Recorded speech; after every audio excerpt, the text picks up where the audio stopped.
করেছো, তুমি তাকে ধর্ষণ করেছো, তোমার আমি 500 দিরহাম জরিমানা করলাম, দিতে হবে।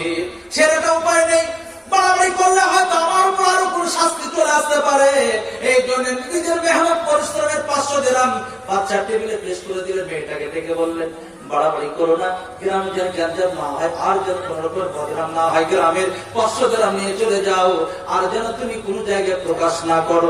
মেয়েটা অত্যন্ত আনন্দের সঙ্গে 500 দিরহাম নিয়ে বাড়ির দিকে রওনা দিয়েছেন।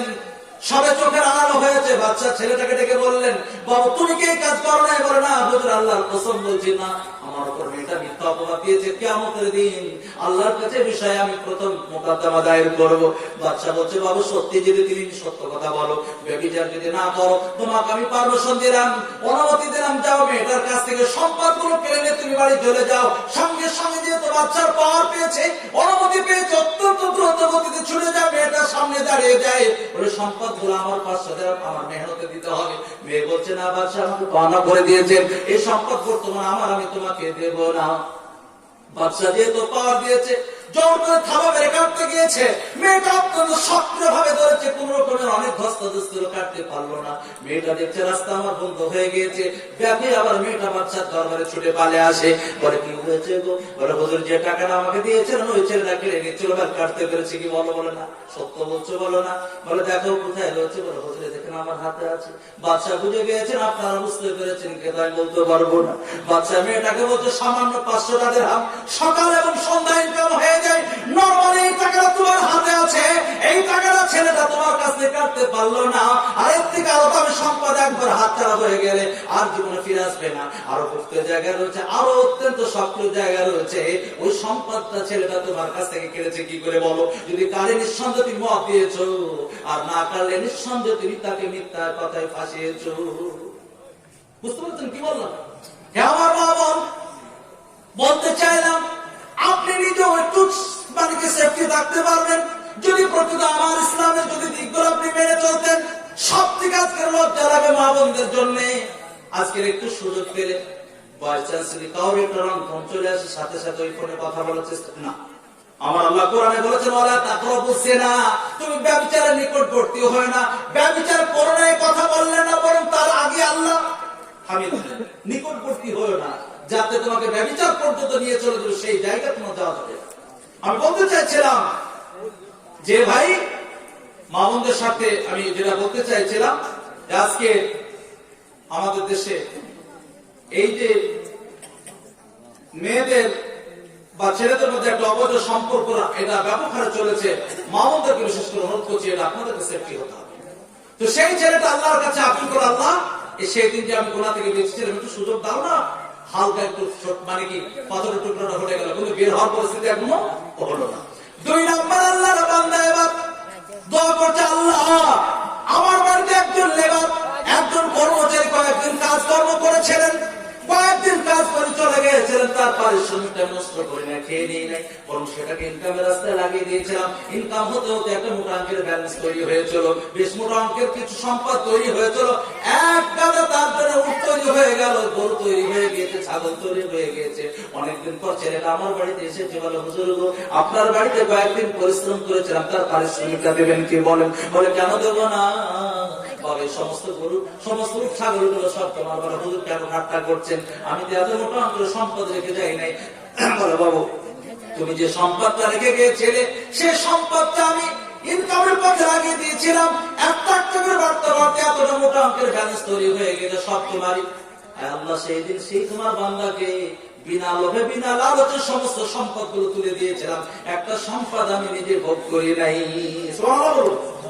আয় আল্লাহ, এই সুন্দর নেক আমলের জন্য কি বিপদ থেকে উদ্ধার করবা না? আর একটু হালকা হতে যায়, কিন্তু এখনো বের হওয়ার পরিস্থিতি হলো না। 3 নম্বর বাকি আছে না, আমার একজন আল্লাহর বান্দা যে নিজের মাকে খুশি করে দুনিয়ার বুকে পাঠিয়েছিলেন। আল্লাহকে বলছেন, আল্লাহ আমার মা পৃথিবীতে যতদিন বেঁচে ছিলেন কাউকে প্রাধান্য দিয়ে নাই, গরিব মানুষ উঠকে চড়ে নিয়ে আসতাম, দুধ আমি দুয়ে নেওয়ার পর আমার ছেলেরা আমার মুখের দিকে বারবার ফাল ফাল করে তাকিয়ে থাকতো, ক্ষুধার্ত অবস্থা আর্তনাদ করতো, স্ত্রী আমার মুখের দিকে ফাল ফাল করে তাকিয়ে থাকতো, আমিও অত্যন্ত ক্ষুধার্ত অবস্থায় থাকতাম। কিন্তু মাকে যতক্ষণ আমি দুধ পান করানো সম্ভব হতো না, কাউকে প্রাধান্য দিয়ে নাই। যতদিন আমার মা পৃথিবীতে রয়েছিলেন আমি মার অত্যন্ত গুরুত্ব দিয়েছি। ও আল্লাহ, মায়ের যে এত সুন্দর আপ্যায়ন করলাম, আল্লাহ তুমি কি আমাকে আজকে বিপদ থেকে আমাদের উদ্ধার করবা না? সঙ্গে সঙ্গে 16 আনা পাথরের টুকরোটা ঘটে যায়। একবার জোরে বলুন না আলহামদুলিল্লাহ। কি বোঝাতে চাইলাম, আপনি যদি কোনোদিন বিপদে পড়ে না, প্রকৃত মা বাবাকে যদি আপনি খুশি করে দুনিয়ার বুক থেকে পাঠাতে পারেন, উদ্ধৃত দিয়ে দোয়া করলে আল্লাহ আপনাকে বিপদ থেকে উদ্ধার করবে। আলহামদুলিল্লাহ বলুন। আমি ছোট করে বলতে চাইলাম, কিয়ামতের পূর্বে মা বাবা আমাদের জন্য একটা বিশাল বড় কি বোঝা তৈরি হয়ে যাবে, যেটা আজকে দেখা যাচ্ছে অনেক সময়। এবং মা বাবার উপর আস্থা থাকবে না, ভরসা থাকবে না, অন্যকে প্রাধান্য দিয়ে বসবো। এটা যেন আগামী থেকে না হয়, ইনশাআল্লাহ বলুন। এবার আসে 4 নম্বর, আমার নবী বিশ্বনবী বললেন, এমন একটা যুগ আসবে, এমন একটা সময় আসবে, মসজিদ ঘরটা কিরাম ঘরের মতো হয়ে যাবে, মসজিদের কোনো মান সম্মান ইজ্জত থাকবে না, মসজিদ নিয়ে পাটাপাটি শুরু হয়ে যাবে, মসজিদের কমিটি নিয়ে বিশাল বড় একটা গ্রামে আলাদা একটা রাজনীতি তৈরি হয়ে যাবে। মসজিদে যে বিভিন্ন রকমের সমালোচনা, বিভিন্ন রকমের দুনিয়াবী আলোচনা চালু হবে, কিয়ামতের পূর্বে হবে। হচ্ছে কি হচ্ছে না? আরো ভালো করে শুনুন। আমার নবী বিশ্বনবী বললেন, ইন্না বিলাশাতি সায়াতাবাহান নাস ফিল মাসাজিদ, নিঃসন্দেহে কিয়ামতের একটা আলামত, মানুষ মসজিদকে অহংকার করবে।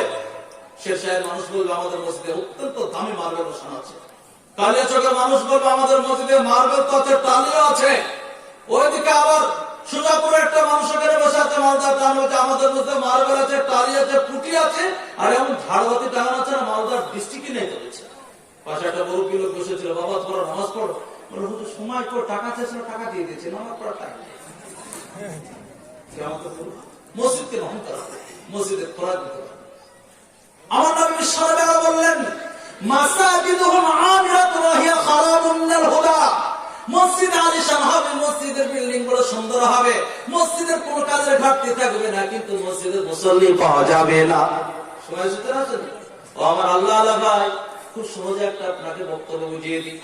মসজিদ এমন একটা সম্পদ, এই মসজিদে আপনার বিরুদ্ধে কালকে বলবে, মসজিদে আপনার পক্ষেও বলতে পারে। দুনিয়ার মধ্যে মসজিদকে আবাদ না করলে কিয়ামতের দিন আপনাকে জাহান্নামে যেতে হবে। ছোট্ট একটা নামাজ প্রসঙ্গে আমি আয়াত পড়েছি, ফি জান্নাতি ইয়াতাসাআলুন আনিল মুজরিমিন মা সালাকাকুম ফি সাকার ক্বালু লাম নাকু মিনাল মুসাল্লিন। জান্নাত জাহান্নামকে আল্লাহ এমন পদ্ধতিতে বানাবেন, জান্নাত থেকে জান্নাতীরা জাহান্নামীদের দেখতে পাবে, তখন জাহান্নাম থেকে জাহান্নামীরা জান্নাতীদের দেখতে পাবে। দুনিয়ার বুকে একদিন গরিব অসহায় দরিদ্র জীবনে কোনোদিন আল্লাহর হুকুমের ব্যতিক্রম করে নাই, সম্পদ না হলেও কোনোদিন নামাজ ছাড়ে নাই, রমজান মাস রোজাকে কোনোদিন অবহেলার নজরে দেখে নাই, কোনোদিন সে আল্লাহর হুকুমের ব্যতিক্রম করে নাই, জান্নাতের অধিবাসী হবে। আর সে যার বাড়িতে কাজকর্ম করতো, তার মালিক কোনোদিন রোজার গুরুত্ব দেয় নাই, নামাজের কোনোদিন পড়া করে নাই, সম্পদ দিলেও যাকাত দেয় না, হজ করার জন্য কোনোদিন ব্রেন তৈরি করে নাই, আল্লাহ থেকে জাহান্নামের দিকে দুনিয়ার বুকে সে গরিব ব্যক্তি থেকে অবাক হয়ে যাবে। আল্লাহ কেবল আল্লাহ তার দুনিয়াতে কত মান দিয়েছিল, সম্মান দিয়েছিল, ইজ্জত দিয়েছিল, কত তাকে সম্পদ দিয়েছিল, তার বাড়িতে আমাদের ঢোকার ক্ষমতা ছিল না, তার পার্শ্বে সুপাতে বসার সুযোগ ছিল না, কিন্তু আল্লাহ আজকে কেন তাকে জাহান্নামে দিয়েছো? তখন আল্লাহ রাব্বুল আলামিন জান্নাতীদের বলবে, আমাকে কেন জিজ্ঞাসা করছো? তাদের জিজ্ঞাসা করো কেন তাদের জাহান্নামে দিয়েছি। তখন জাহান্নামীদেরকে জান্নাতীরা জিজ্ঞেস করবে, মা সালাকাকুম ফি সাকার, ও ভাই আজকে কেন তুমি জাহান্নামে এসেছো, জাহান্নামে কেন তোমাকে নিক্ষেপ করা হলো? জাহান্নামের 4টে কারণ বলবে, তার মধ্যে একটা কারণ বলবে, ক্বালু লাম নাকু মিনাল মুসাল্লিন, আজকে জাহান্নামে এসেছি তার 1 নম্বর কারণ, দুনিয়াতে আমরা মুসল্লি ছিলাম না। কি ছিলাম না? যারা বলো মুসলমান সবাই জানি, নামাজি ছিলাম না। ছোট করে বলি, আজকে আমাদের দেশে যেমন ছেলেদের মধ্যে নামাজের হার কম, মেয়েদের মধ্যে নামাজের হার কম, সেটা বলবো। কিন্তু আমি দায়িত্ব নিয়ে বলছি, ছেলেরা সচেতন হয়ে গেলে 95% মেয়েরা নামাজি হয়েছে। কত পার্সেন্ট করেছি? রমজান মাসে আপনাদের দেশে সেহরি রান্না ছেলেরা না মেয়েরা করে, সহজ না কঠিন কাজ। 12:30টার সময় মেয়েটা জাগে, 1টা 2টো 3টে পর্যন্ত সেহরি রান্না করে, স্বামীকে রাখতে বড় ফিরল, রাব্বা তাড়াতাড়ি উঠো, সেহরি টাইম হয়ে গেছে। 7 বার ডাকতে হয়, কবার? বলে উঠো তাড়াতাড়ি, না হলে দেখো এক্ষুনি আযান দেবে, মুয়াজ্জিন আবার বললো, বলে তাই নাকি? বলে ডাইনিং এ যাচ্ছেন, এখানে খাবারটা নিয়ে এসো, খাটের উপর দুধ খাবার খেয়ে আবার শুয়ে যে মাত্র 3 মিনিট ঘুমে ঘাটতে কমিনিট সকালবেলা 8টা পর্যন্ত ঘুমাচ্ছে। ওর পার্টনার এসে বলছে যাবি না দোকান, বলে এত ঘুমাচ্ছিস তার মানে? বলে জানিস না সেহরি খেয়েছি, কমিনিট ঘাটতি হচ্ছে 3 মিনিট, কিন্তু ঘুমাচ্ছে কটা? 8টা পর্যন্ত। মেয়েটা কিন্তু 3.5-4 ঘন্টা জেগেছে। সকালবেলায় বাচ্চাটাকে স্কুল বের করবে, কেউ উঠে আগে বলবেন না? মেয়েটা বাড়িতে ছাগল গরু পোষার অভ্যাস থাকলে, মুরগি যদি কারোর বাড়িতে থাকে, সকালবেলা হয়ে গেলে আর ওদের ওখানে ঠাই পায়, তাকে বের করার জন্য আগে থেকে। ছেলেটা না মেয়েটা? 3 বেলা রান্না করা আপনাদের দেশের ছেলেরা না মেয়েরা? এমন তো নেই দোকান বন্ধ করে রাত্রি 8:30 9টার সময় বাড়ি ঢুকছেন। আপনার স্ত্রী বলছে আজকে বড্ড শীত পড়ছে, ভাতও করিনি রুটিও করিনি, ওই ছলিমুদ্দিন দোকান থেকে 100 গ্রাম মুড়ি নিয়ে এসে চিপে শুয়ে দাও, বলতে পারবে? ও জানে যে আমার স্বামী আসার পর যদি তার জন্য ব্যবস্থার ঘাটতি হয়, যদি মানে সম্ভ্রান্ত ফ্যামিলি হয়, তোমার মতো শান্তিনী মেয়ে দরকার নেই, টিকিট কাটো। আর ল্যাটের ফ্যামিলি তোমার মতো শান্তিনী মেয়ে দরকার নেই, আর পিঠের মায়ের জায়গা থাকবে না। এই জন্য সমস্ত ব্যবস্থা 16 একদিনের জন্য নয়, প্রত্যেক দিনের জন্য মেয়েটা একদম গুরুত্ব সহকারে পালন করে। সেই পুরুষ নীতি তার স্ত্রীকে চেষ্টা করতো, যেমন দৈনন্দিন তার জন্য ভাত রান্না দায়িত্ব দিয়েছি, তার জন্য 2 বেলা আপনার ঘরটা ঝাড়ু দেওয়ার দায়িত্ব দিয়েছি, বাচ্চা প্যান্টে পায়খানা করে দিয়েছে, পরিষ্কার করার দায়িত্ব মেয়েটা, 3 বেলা আপনার কি এত শীতেও তার পোশাকগুলো কাচার দায়িত্ব মেয়েটা। এ সমস্ত দায়িত্ব পালন করতে পারে, তাহলে তার স্বামী যদি চেষ্টা করতো, বেশি নয় না বাবা, 25 মিনিট ফেরার চাদর গায়ে শীতের সময়, আর গরমের সময় সিলিং ফ্যানের তলায় বসে এই 5 ওয়াক্ত নামাজটা আদায় করতে পারতো না? কিন্তু আমাদের দেশে একটা কথা আছে, যাতা ঢিল গমনরম চোর চোর মাস করতে ভাই, ওকে আমার স্ত্রী যদি নামাজি হয়ে যায় তাহলে তো ফেরে পড়ে দেবো, ফজরের জন্য আজান দেবো, গোসল করো না, উঠো, সুতরাং আমিও পড়বো না তুমিও পড়বো না, 8টার মধ্যে ঘুরে থাকা যাচ্ছে। হাদিসে আছে শয়তান কেন প্রস্তাব করে দেয়, আস্তাগফিরুল্লাহ বলুন। জোড়হাত করছি কিয়ামতের দিন একটা মহিলা 4 জন পুরুষকে জাহান্নামে নিয়ে যেতে পারবে। কজন বললাম? বাবাকে নিয়ে যাবে, স্বামীকে নিয়ে যাবে, বড় ভাইকে নিয়ে যাবে, বড় ছেলেকে নিয়ে যাবে, যদি দায়িত্ব পালন না করি। এই জন্য আমরা নিজের স্ত্রীদেরকে একটু কমসে কম দায়িত্বে রাখবেন, তাকে নামাজি বানানোর চেষ্টা করবো, জোরাবে ইনশাআল্লাহ। আমি আলোচনা করছিলাম নামাজ প্রসঙ্গে, নামাজ সম্পর্কে দেশের লঙ্ঘনায় 15টা হাদিস পড়ে আজকে মাত্র 3টে হাদিস আপনাকে গিফট করবো। আমাদের দেশে কথা বলা অনেকে ভাই আমি নামাজ না পড়তে পারি, ইমান ঠিক আছে, নামাজ না পড়তে কি ঠিক আছে? লিকুল্লি শাইইন আলামা আলামা ঈমান ওয়াস-সালাহ, প্রত্যেকটা জিনিসের প্রতীক আছে, ঈমানের প্রতীক হচ্ছে নামাজ। নামাজ পড়লেন তার মানে আপনার মধ্যে কমপ্লিট ঈমান আছে, নামাজ পড়লেন না আপনার ইনকমপ্লিট অসম্পূর্ণ ঈমান। আমার নবী আল্লাহ বলেছেন, অবাক হয়ে যাবেন, মান তারাকা সালাতা মুতাআম্মিদান ফাকাদ বারিয়াতু যিম্মাতুল্লাহ, যে ইচ্ছাকৃত নামাজ ছেড়ে দেয় আল্লাহর আর কোনো দায়িত্ব থাকে না। যুবক ভাইদের বলছি, খুব কষ্ট হয় যুবক ভাইদের জন্য। এই যুবক অবস্থায় 1 রাকাত যদি নামাজ পড়ে বৃদ্ধ অবস্থার তুলনায় 27 গুণ নাকি বেশি হবে। কেন জানেন? একজন মুরব্বী যিনি নামাজ পড়ছেন, মন চাইছে এবার 5 ওয়াক্ত নামাজ 16 না পড়বো, কিন্তু সে সঠিকভাবে দাঁড়াতে পারবে না, কারণ মাজায় ওর বিশাল একটা প্রবলেম হয়ে গেছে, দাঁড়াতে পারছে না। রুকুতে যা বর্ণনা করছে 16 না রুকু সুন্নাত মোতাবেক করতে পারবে না, সে সেজদা 16 না সুন্নাত মোতাবেক করতে পারবে না। কেরাতটা চেষ্টা করলো, তার 3টা দাঁত উঠে গেছে, ভালো করে সিন জব বের হবে না, কিন্তু যুবক অবস্থায় চেষ্টা করলে সবটাই সম্ভব। এই জন্য যুবক ভাইদেরকে বলছি, আল্লাহ যুবক অবস্থায় ইবাদত অত্যন্ত পছন্দ করেন। মান তাজুরা কাদাম ইবনে আদম হাত্তা ইসরান খামসি, কিয়ামতের দিন বনি আদমকে 5টা প্রশ্ন করবে, তার মধ্যে একটা হচ্ছে শাবাবিহি ফিমা আফনাহু, ইয়াং যুবক অবস্থাটা কোথায় নষ্ট করেছে। যুবক ভাইদের বলছি, কিয়ামতের দিন যুবকদের আল্লাহ অত্যন্ত প্রাধান্য দেবে যদি ইয়াং অবস্থাটা আল্লাহর ইবাদতে কাটাতে পারে। শাবুন নাশাফা ইবাদাতিল্লাহ, ওই যুবক আল্লাহ আরশ তাআলা জায়গা দিবে যে যুবক দুনিয়ার বুকে ইয়াং অবস্থায় আল্লাহর ইবাদতে কাটিয়েছে। আমি একটা কথা প্রায় জায়গায় বলে আজও বলছি, কিরাত তৈরি করা বিশ্বনবীর সুন্নাত। এই বক্তব্য কোন মূল বিষয় কারণ আমি করছি, কিরাত তৈরি করা বিশ্বনবীর সুন্নাত। যদি কেউ কিরাত তৈরি করেন, আমার নবীর সুন্নতের উপর আমল করলেন। আমার নবী কিরাত তৈরি করেছেন, বিশ্বনবীর কিরাতের নাম হচ্ছে হিলফুল ফুসুল। বিশ্বনবী কিরাতটা তৈরি করেছেন, আপনিও কিরাত তৈরি করুন, কিন্তু কিরাতের থিওরিটা বিশ্বনবীর কাছ থেকে নিতে হবে। কিরাতের 1 নম্বর থিওরি, প্রত্যেকটা ক্লাবের সদস্য 5 ওয়াক্ত নামাজি হবে। 2 নম্বর ক্লাবের থিওরি, প্রত্যেকটা আমার ক্লাবের সদস্যরা মুখে দাঁড়িয়ে রাখবে। 3 নম্বর থিওরি, রাত্রি 9টার পর কাজকর্ম সেরে আমাদের একটা কোরআন শিক্ষার একটা মজলিস হবে, তাতে সবাই কোরআনের তেলাওয়াত শিখবো। 4 নম্বর ক্লাবের থিওরি, আমাদের ক্লাবে কিছু পয়সা থাকবে, গরিব অসহায় দরিদ্র ছেলেমেয়েরা স্কুল কলেজ মাদ্রাসায় পড়াশোনা করে আর্থিকভাবে পিছিয়ে গেলে তাকে এগিয়ে দিব। 5 নম্বর ক্লাবের থিওরি, কোন অসহায় দরিদ্র গরিব মেয়ের বিয়ে শাদী হচ্ছে না, তার পাশে দাঁড়াবো, অসুস্থ ব্যক্তির পাশে দাঁড়াবো ইত্যাদি। এই সমস্ত থিওরি গুলো যদি আপনার ক্লাবে রাখতে পারেন, কিয়ামতের দিন বিশ্বনবীর সঙ্গে জান্নাতে যাওয়ার সুযোগ হবে। আর ক্লাবের থিওরি শয়তানের কাছ থেকে নিয়েছেন, ঈদের দিনে একটা নোংরা মেয়েকে নিয়ে এসে ডান্স করাবো, সবাই আনন্দ ফুর্তির সঙ্গে আমরা হইহুল্লাহ পাবেন, অগাধ ছেলে মেয়ের মেলামেশা হবে, আর অত্যন্ত আনন্দ ফুর্তির সঙ্গে আমরা তৃপ্তি গ্রহণ করবো। কিয়ামতের দিন জাহান্নামের মেহমান আল্লাহ আপনাকে বানাবো ওই ক্লাবের সদস্যকে। এই জন্য সহজে আমরা বোঝার চেষ্টা করি ভাই, যুবক অবস্থায় একটু ইবাদত করলে আল্লাহ বেশি খুশি হবে, কারণ ওই মুহূর্তে আপনি যা করবেন মনে করুন তা করতে পারবেন। আমি আলোচনা করছিলাম যে আজকে মসজিদ আমাদের মুখী হতে হবে। হাদিসের মধ্যে আছে 7 শ্রেণীর মানুষকে আল্লাহ শুকরা দেবে, তার মধ্যে হচ্ছে কলবুহু মুআল্লাকুন ফিল মাসাজিদ, যার অন্তরটা মসজিদের দিকে লটকে থাকে।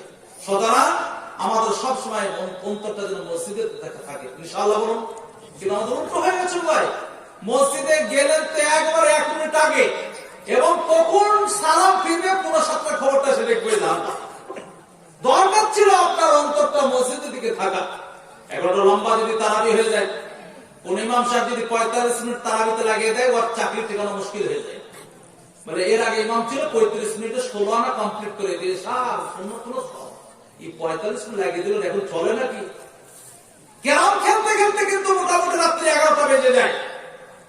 কোন তাসের ঘরে বসে তো রাত্রি 11টা বেজে যায়, কোনো সমস্যা নেই, কিন্তু তারাবির নামাজে যদি 5 মিনিট দেরি হয়ে যায় তাহলে সমস্যা। দোয়া কবুল না হওয়ার একটা এটাও কারণ, শয়তানি কাজ করতে তৃপ্তি পাওয়ার আল্লাহর কাছ থেকে কষ্ট হয়, তখন আল্লাহর কাছে দোয়া কবুল হয় না। আমি বলছিলাম যে আজকের মসজিদের আবাদ করার চেষ্টা করবো, জরুরি ইনশাআল্লাহ। মসজিদের সম্মানকে আমরা বহাল রাখবো, মসজিদে যে কোনো দুনিয়াবি কোনো ঝগড়া ঝামেলা ইত্যাদি করার চেষ্টা করবো না, ইখলাসের সঙ্গে মসজিদে যাব। মসজিদের 5টা আদব আছে, ব্রেনে রাখবেন, আমি বলে দিই 5টা আদব। প্রথম, মসজিদে যখন ঢুকবে ডান পাটা আগে যাবে, এটা সিস্টেম, ভালো কাজের জন্য ডান পা আগে দেবে। 2 নম্বর একটা দোয়া আছে, আল্লাহুম্মা আফতাহ লি আবওয়াব রাহমাতিক। 3 নম্বর, মসজিদে যাওয়ার সময় একটা ফেরেশ আল্লাহর নবী রাসূলের উপর একটা দরুদ পড়া। 4 নম্বর, মসজিদে যাওয়ার সময় পারলে 2 রাকাত তাহিয়াতুল মসজিদ নামাজ পড়া। আর 5 নম্বর, মসজিদে যাওয়ার সাথে সাথে আপনার ইতিকাফে বলুন নিয়ত করা। ইতিকাফের 3টে কোয়ালিটি, একটা হচ্ছে ওয়াজিব, মান্নত মানলেন আমার ছেলের পরীক্ষায় ভালো রেজাল্ট হলে আমি 10 দিন ইতিকাফ করব, এটা ওয়াজিব। আর সুন্নত মুআক্কাদা, যেটা রমজান মাসের শেষ আশারাতে করা হয়, এটা সুন্নত মুআক্কাদা বা দ্বিতীয় ভাষায় ফরজুল কিফায়া বলতে পারেন। আর এটা সুন্নত বা নফল বলতে পারেন। 1 ঘন্টা, 2 ঘন্টা, 3 ঘন্টা, 5 ঘন্টা, 1 দিন 2 দিন মসজিদে ঢোকার সাথে সাথে ইতিকাফের নিয়ত। আপনি ইতিকাফের নিয়ত করলে আপনার আর মসজিদে কোনো বেইজ্জতি হবে না। কি আপনার সঙ্গে লড়াই করতে যে ঝগড়া না মত থাকে, আমি ইতিকাফের অবস্থা আছে, তোমার সঙ্গে আমার কথা বলার, ঝগড়া করার, গালিগালাজ করার সময় নেই, কারণ আমি তো খাওয়া নিয়তে আছি, মোতাকিফের নিয়তে বসে আছি। চেষ্টা করবেন ইনশাআল্লাহ। বলুন 4টে। 5 নম্বর, যুবক ভাইদের স্বার্থে বিশেষ করে বলছি, কিয়ামতের পূর্বে গান বাজনা অত্যন্ত চালু হবে। আজকে সময় হয়ে গিয়েছে, এই যেদিন থেকে পুষ মাস পড়েছে সেই দিন থেকে আমার কিছু মুসলিম যুবক ভাইদের মনে হচ্ছে ঈদের মাস এসে গেছে, মনে হচ্ছে। আর এর ফাইনাল হবে 1 জানুয়ারি। না, হাসি দিয়ে বক্তব্য ঘোরাবেন না, জোরহাত করে বলছি, কারণ মন চেয়েছে আমার নবীর সাহাবীরাও একটু ভালো মন্দ তৈরি করে খেয়েছেন। আপনার মন চেয়েছে বিরিয়ানি করবো, ফ্রাইড রাইস করবো, 2-4টে বন্ধু চাঁদা তুলে করে খেলেন, যে কোনো মাসে কোনো সমস্যা নেই। আমি বললাম, আপনারা জানেন আবু বকর সিদ্দিক রাদিয়াল্লাহু তাআলা আনহু তেনার স্ত্রীকে বলছেন একদিন মিষ্টি খাবার তৈরি করে খেতে মন চাইছে গো। কথা বুঝতে পারছেন তো? তিনি নিজে নিজেই প্রত্যেক দিনকার খাবার থেকে 2 করে খাবার এক্সট্রা বাড়তি তুলে রাখতে শুরু করলেন। কিছুদিন পর মিষ্টি খাবার তৈরি করে দিয়েছিল, কোথায় পেলে টাকা? আপনি একদিন বললেন না, সেই জন্য খাবারটা আমি একটু আপনার জন্য ক্যাপাসিটি করে, কিভাবে ক্যাপাসিটি করে বলো, কারণ প্রত্যেকদিন হালকা করে একটু তুলে একটু এক্সট্রা মানে বাঁচিয়ে রেখেছিলাম, আর সেটাকে একটু গচ্ছিত করে আজকে একটু হয়ে গেল, তাই নাকি? খেলেন, পরের দিন বাইতুল মালে যে বলেন এতটা মাল আমার বাড়তি দিয়ে সেটা কমে দিলে কোনো সমস্যা নেই। দুটো শিক্ষা পাওয়া গেল। আপনার মন চাইছে ভালো মন্দ তৈরি করে খান, এটা আমি পুরো অনুমতি দিচ্ছি। 5টা 10টা বন্ধু, মাধ্যমিক দিনে 10টা বন্ধু, মন চাইছে বন্ধু মেলা দিন দেখা না, সাক্ষাৎ না, চল একদিন 5-7 জন একটু রান্না বান্না করে খাই, কোনো সমস্যা নেই। কিন্তু পৌষ মাসে আপনাকে পিকনিক করতে হবে, এটা কোন হাদিসে লেখা নেই, কোন ইসলামিক সিস্টেম নয়, এটা অন্য জাতির এটা প্রথা। ফার্স্ট জানুয়ারিতে আপনাকে পিকনিক করে খেতে হবে, এটা অন্য জাতির প্রথা। মানতা সপ্তাহবি কওমিন কওমিনহুম, অন্য জাতির প্রথাকে আপনি সাদরে গ্রহণ করেছেন, কিয়ামতের দিন তার সঙ্গে হাজির হবে। এই জন্য যুবক ভাইদেরকে আমি জোরহাত করে বলছি, প্রকৃত বিশ্বনবীকে যদি কেউ ভালোবাসে, এই সিস্টেম আপনাকে বর্জন করতে হবে। তার উপর আমার সব থেকে বড় লজ্জার বিষয়, ওই পিকনিক করতে যাবার বড় বড় ডিজি বক্স, গান বাজনা ছাড়া তার জমে না। এবং শুধু ডিজি বক্স নয় বাবা, তার সামনে নিজের ডান্স করে, এলে গেলে আবার হাতে মদের বোতল থাকে। আস্তাগফিরুল্লাহ বলুন, আস্তাগফিরুল্লাহ বলুন। যুবক ভাইদেরকে বলছি, বড় লজ্জার কথা। গান বাজনা এমন কিয়ামতের পূর্বে চালু হবে, কোন জায়গায় বাকি থাকবে না। ওর ভাই নামাজ পড়ছে, কেরাত চলছে, এদিকে আবার গান শুরু হয়ে গেল, মোবাইলে এমন রিংটোন ভরা আছে, একদম হচ্ছে করছে না বল। হাজি সাহেবের দোকানে হাল খাতা চলছে, বলে গান না বাজলে কাস্টমার আসবে না, একটু ক্যাশে দিয়ে দিতে। সব থেকে লজ্জার কথা আজকের বলি, এর আগে মনে হয় আমি বলেছি, আজকের মুসলিম সমাজে একটা গুরুত্বপূর্ণ সুন্নতকে আমরা কলঙ্কিত করেছি। সেটা কি জানেন? বিয়ে। কি বললাম? বিয়ে। এটা নবীর সুন্নত। আজকে আমি হেদায়েতে পড়াচ্ছিলাম, কিতাবুন নিকাহ শুরু হলো, এতে আমি ছেলেদেরকে বলছিলাম কথাগুলো। হাদিসে আছে নিকাহ মিন সুন্নতি, বিয়ে হচ্ছে আমার সুন্নাত। এটা হেলাফালা ইবাদত না, এটা নরমালি ইবাদত না, নবীর সুন্নাত। কিন্তু সুন্নতটাকে কলঙ্কিত করতে বেশ কিছু ভালো। সব থেকে লজ্জার কথা, সব থেকে বড় ঘৃণার কথা হচ্ছে মুসলিম এই বিয়েতে এমন কিছু নোংরা জিনিস চালু করেছে যেটা সম্পূর্ণ কোরআন হাদিস বিরোধী। বিয়ে ডেট করে কিছু মুসলিম ফ্যামিলিতে আছে, দেখবেন পঞ্জিকা খুলে বের করে রাখে। আমাবস্যা রাত্রি হলে বিয়ে ডেট করা যাবে না, পূর্ণিমা রাত্রি হলে করে ফেলা যাবে। বলে কেন? বলে আমাবস্যা রাত্রিতে আমার ছেলেমেয়েগুলো অর্থাৎ নাতি নাতিগুলো সব ক্লিয়ার হয়ে যাচ্ছে, আর পূর্ণিমা রাত্রি হলে ছেলেগুলো ফর্সা হবে। আস্তাগফিরুল্লাহ। ভালো মন্দ যা কিছু কার পক্ষ থেকে বলুন তো? আমাবস্যার কোন ক্ষমতা আছে? পূর্ণিমার কোন ক্ষমতা আছে? এটা আমার মুসলিম জাতির মধ্যে বিশ্বাসটা এসে গেছে। অবাক হয়ে যাবে, লজ্জার বিষয়। আমার দেশের কিছু যুবকেরা দেখবেন গাড়ি চালানোর জন্য সকালবেলায় যখন গাড়ি স্টার্ট করবে, 4টে চাকায় হালকা করে একটু পানি মেরে দেয়, 3টে ধূপকাঠি ধরাই দুটো দিক দিয়ে, তারপরে স্টারিং এ ডুবিয়ে দেয়। আছে না? ও মুসলমান, আমার পার্শ্ববর্তী অন্য সম্প্রদায়ের মানুষ গঙ্গার জল নিয়ে শেষ, তারা হয়তো অত্যন্ত বরকতের ভাবে কিছু কাজ চালিয়ে দেয় তাদের ধর্মীয় রীতিনীতিতে। আমার মুসলিম জাতি টিউবওয়েলের জল ছেড়ে দেয় না, মুসলমান কোন প্রয়োজন নেই। অনেকে আবার যখন সকালবেলা দোকান খোলে, 3টে ধূপকাঠি ধরাই, সমস্ত ধূপকাঠি আপনার দোকানের মালে দিকে নিয়ে যায়, ক্যাশ বক্সে একটু দিয়ে দেয়, তারপর দাড়ি পাল্লার কাঁটাতে একটু গুজিয়ে দেয়, আবার একটু পানিও ছিটে দেয়। করে না? আপনাদের দেশে নাই নাকি? আবার কেউ যদি সকালবেলা ধারে কিনতে আসে, বলে দাঁড়ান আপনি দেখছি, পরপর 3টে নগদ বিক্রি করার পর বলে এবার আপনি আসেন। বলে কেন? দাঁড় করে রাখবে। বলে ধারে যদি আপনাকে দিতাম পুরো দিন আমার মালটা ধারে বিক্রি হতে, এই জন্য দিইনি। ও মুসলমান, আল্লাহ রাব্বুল আলামিন নবী বিশ্বকে একটা আমাদের সুন্দর সিস্টেম বলে দিয়েছেন। কুল্লু আমরিন দিবালি লাম ইবদা বিসমিল্লাহ ওয়া ফি রিওয়ায়াতিন ইকরা বিহামদিল্লাহ ফাআতা ওয়া আবতাল। যে কোনো দামি কাজ শুরু করে আল্লাহর নাম বিহীন যদি শুরু করো, সেটা বেবরকতি হয়ে যায়, সেটা অসম্পূর্ণ হয়ে যায়। সুতরাং দোকান করবেন, গাড়ি স্টার্ট করবেন, যাই করুন না কেন আপনার আল্লাহর নাম দিয়ে শুরু করলেই যথেষ্ট। বিসমিল্লাহির রহমানির রহিম। কোন ধূপকাঠির প্রয়োজন নেই, কোন পানি ছিটানোর দরকার নেই, কোন অন্য আপনার কালচারের প্রয়োজন নেই। কিন্তু আমার জাতির মধ্যে শিখেছে। আমার মুসলিম জাতিকে অনেকে দেখতে পাওয়া যায় কালী পূজা রাত্রিতে নিজের অবাক হয়েছে, ইনকাম বাড়ানোর জন্য জুয়া খেলতে বেরিয়েছে, এবং মনে মনে বিশ্বাস ওই রাত্রিতে যদি 10 টাকা জিতে যায়, পুরো বছর ঘুরিয়ে আমার বরকত রাত্রিতে জিতে গেল। আস্তাগফিরুল্লাহ বল। সুতরাং অনুরোধ করছে, আজ থেকে আমরা কেউ এটা ভাববো না যে পূর্ণিমা রাত্রিতে বিয়ের ডেট করতে হবে। মুসলমানের নীতি হচ্ছে 365 দিন যে কোনো দিন বিয়ের ডেট করতে পারেন। আল্লাহ রাব্বুল আলামিনের সমস্ত দিনের সম্মানে কি একই ক্ষমতা? কোন দিনকে প্রাধান্য দেওয়ার আপনার প্রয়োজন নেই। 2 নম্বর, বিয়েতে আরেকটা নোংরা জিনিস, যেটা ডিজি বক্স। 3 দিন ধরে গান বাজাতে হয়। আপনাদের দেশে নাই মনে হয়? আদিবাসীদের ফ্যামিলিতে সিস্টেমটা ছিল, তারা ছেলেমেয়েদের বিয়ে সাথে গান বাজিয়ে তারিখে মদকে আনন্দ ফুর্তি করতো। ওরা মোটামুটি এখন সভ্য হয়ে গেছে, ভদ্র হয়ে গেছে। ওই নোংরা পরিবেশটা আমার মুসলিম জাতিতে আজকে ঢুকিয়ে নিচ্ছি গো আফসোস।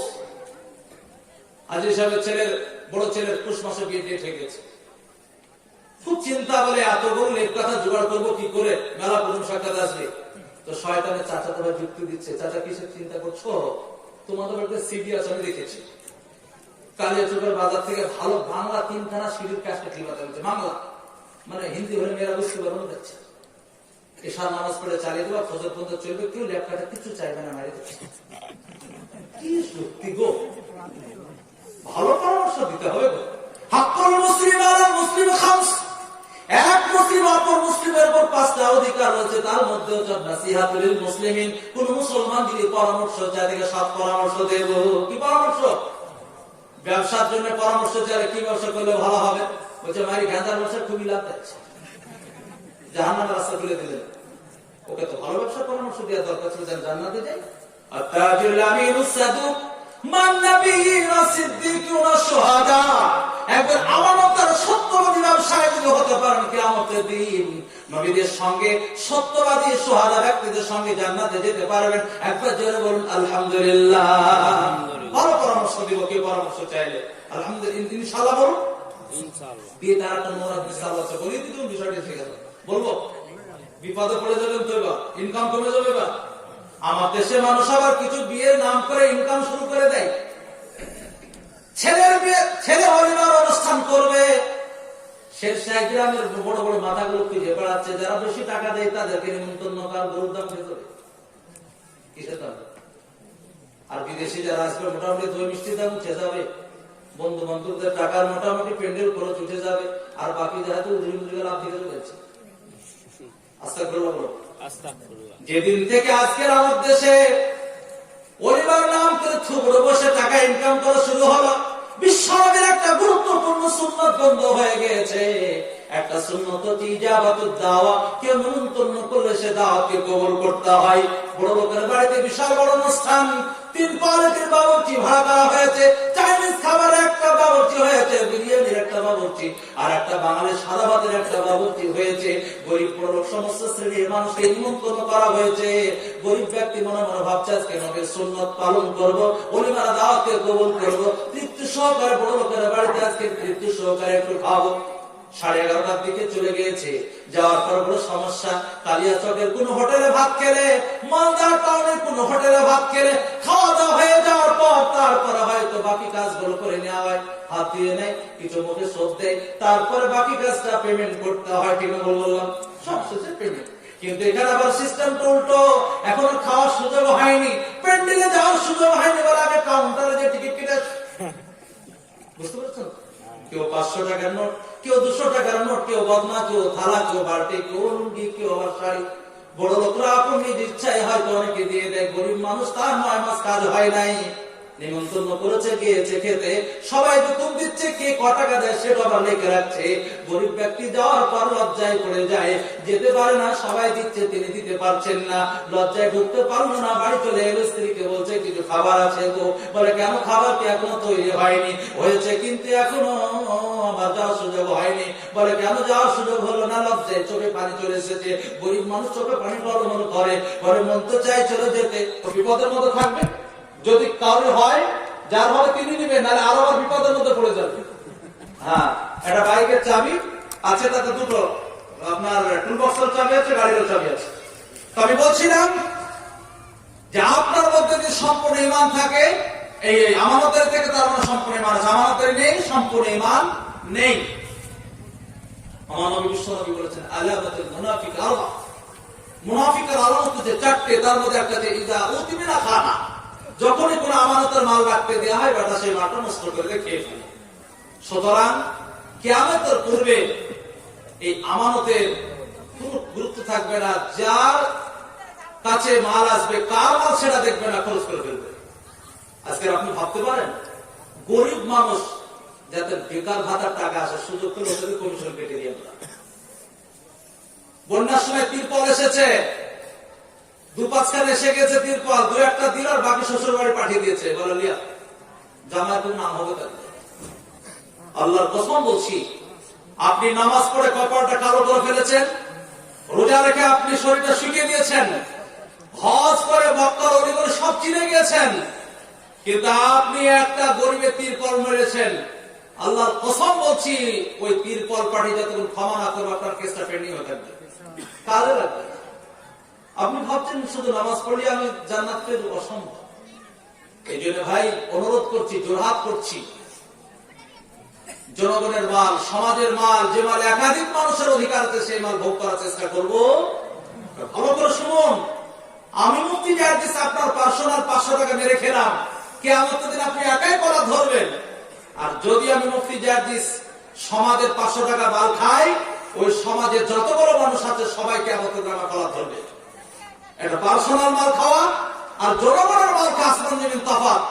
প্রায় জায়গায় কথাটা বলি, আমি যখন দারুণে পড়তাম তখন মোটামুটি ওই মুহূর্তে বোর্ডিং এ প্রায় 6000 খানিক ছাত্র ছিল। কত বললাম? এখন প্রায় 10-এর উপরে। দাওরা হাদিসে যে বছর বুখারী পড়ি 820 জন ছাত্র, এখন যেটা 2000। একদিনে আপনার 40 মণ আটা রুটি লাগতো। কতদিন বললাম? 40 মণ।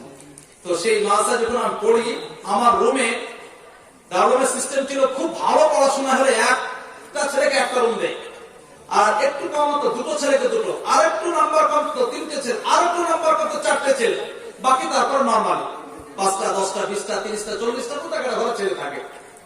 আমি যে রুমটা ছিলাম 2টো ছেলে থাকতাম, একটা নেপাল মানে উত্তরপ্রদেশ বাদানপুর একটা ডিস্ট্রিক্টে, আর আমি মুর্শিদাবাদে। পার্শ্ব রুমে আপনার হুগলির একটা ছেলে নুরুল ইসলাম আর নেপালের একটা ছেলে উজায়ের বলেছিল। আমরা পড়াশোনা করা মোটামুটি 10:30 11টা পর্যন্ত সময় ছিল, পড়াশোনা করে বাথরুম করে এসে ঘুমাবো। সিস্টেম ছিল খাবারের, তখন সকালবেলা ডাল রুটি আর রাত্রেবেলায় মোষের মাংসতে কিছু সবজি দিয়ে আপনার গোস্ত মাংস আর রুটি। আর মাসে 2 দিন তাহারি দিত, 2 দিন বিরিয়ানি দিত। এখন আমরা শুনেছি 4 দিন বিরিয়ানি দেয় মাসে। তো বিরিয়ানির দিন মোটামুটি না হলে আপনার 6-7টা মোজাবা করতে হতো। আমার রুমের পাশেই ছিল আপনার বডি মাতবাচ্চাকে বলে, 1 ট্রাক বাসমতি চাল আনলোড হয়নি, এখন খালি হয়নি, গাড়িতেই রয়েছে। আমরা 10টা 11টার দিকে বাথরুম করে এসে ঘুমাবো, যাচ্ছি। তো আমি আমার পাশে যে ছেলেটা থাকে বাদানেরও ছেলেটা, আমাদের বাঙালি সেই হুগলির ছেলেটাকে বলছে, বাঙালি তোর উপর চাল খাতা এগুলো উতারলে না, তোরা মেন আরামসে চলে যায়গা, তোরা ভাত খেসে 1 বস্তা না গেলে না আরাম করে 1 মাস চলে যাবে, ঠাট্টা করে ছেলেটা বলছে। তো আমাদের বাঙালি ছেলেটা এত সুন্দর উত্তর দিল, ও সেই দিন থেকে আমার ব্রেনে একদম জলজল করে জলে উত্তরটা। সে কি বলছে? সুলাবাকে জোনাবে ঠাট্টা, বন্ধু বান্ধবদের মধ্যে যে কথা, आज मैं तेरा 500 रुपया चुरा लेता हूँ, छीन लेता हूँ, गसम कर लेता हूँ, कयामत के दिन तू मेरे अकेला गिरबान पकड़ेगा, और ये बोलियां उतार कर खा लेता हूँ। तो इस दावड़ों में फिलहाल जितने सारे तुलाबा है 6-7 हजार, सारे के सारे मेरे गिरबान पकड़ेगा। उस दिन जहन्नम में जाने के अलावा कोई दूसरा रास्ता नहीं रहेगा। ছেলেটা বলছে, আজকে তোর 500 টাকা পার্সোনাল মেরে খাবো, কিয়ামতের দিন তুই একাই গলা ধরবি। আর এই বস্তার নামে যদি খেয়ে নি, দারুণে 6-7 হাজার ছাত্র আছে, সকলের ইচ্ছা আয়ালে তাদের অধিকার রয়েছে, সবাই কিয়ামতের দিন গলা ধরবে। আমার জাহান্নামে যাওয়া ছাড়া অন্য কোন রাস্তা থাকবে? কথাটা কি বললাম বুঝতে পেরেছেন তো? সুতরাং কোন প্রধান যদি সেই এলাকার টাকা যদি 10টা টাকা মারে, ওই অঞ্চলে যতটা ভোটার আছে সবাই কিয়ামতের দিন গলা ধরবে। সেই দিন কিন্তু আপনার পাশে কোনো বডিগার্ডও থাকবে না, কোন পাশে আপনার হেল্পারও থাকবে না, কিয়ামতের দিন উল্টো হয়ে যাবে। ইদা ওয়াকাতিল ওয়াকিয়া লাইসা লিওয়াকাতিহা কাযিবা খাফিদাতুর রাফিয়া। বাবা, দুনিয়ার বুকে যাদের মাথার আজকে নিচু, যাদের কোনো পজিশন নেই, পাওয়ার নেই, কিয়ামতের দিন তাদের মাথাটা উঁচু হয়ে যাবে।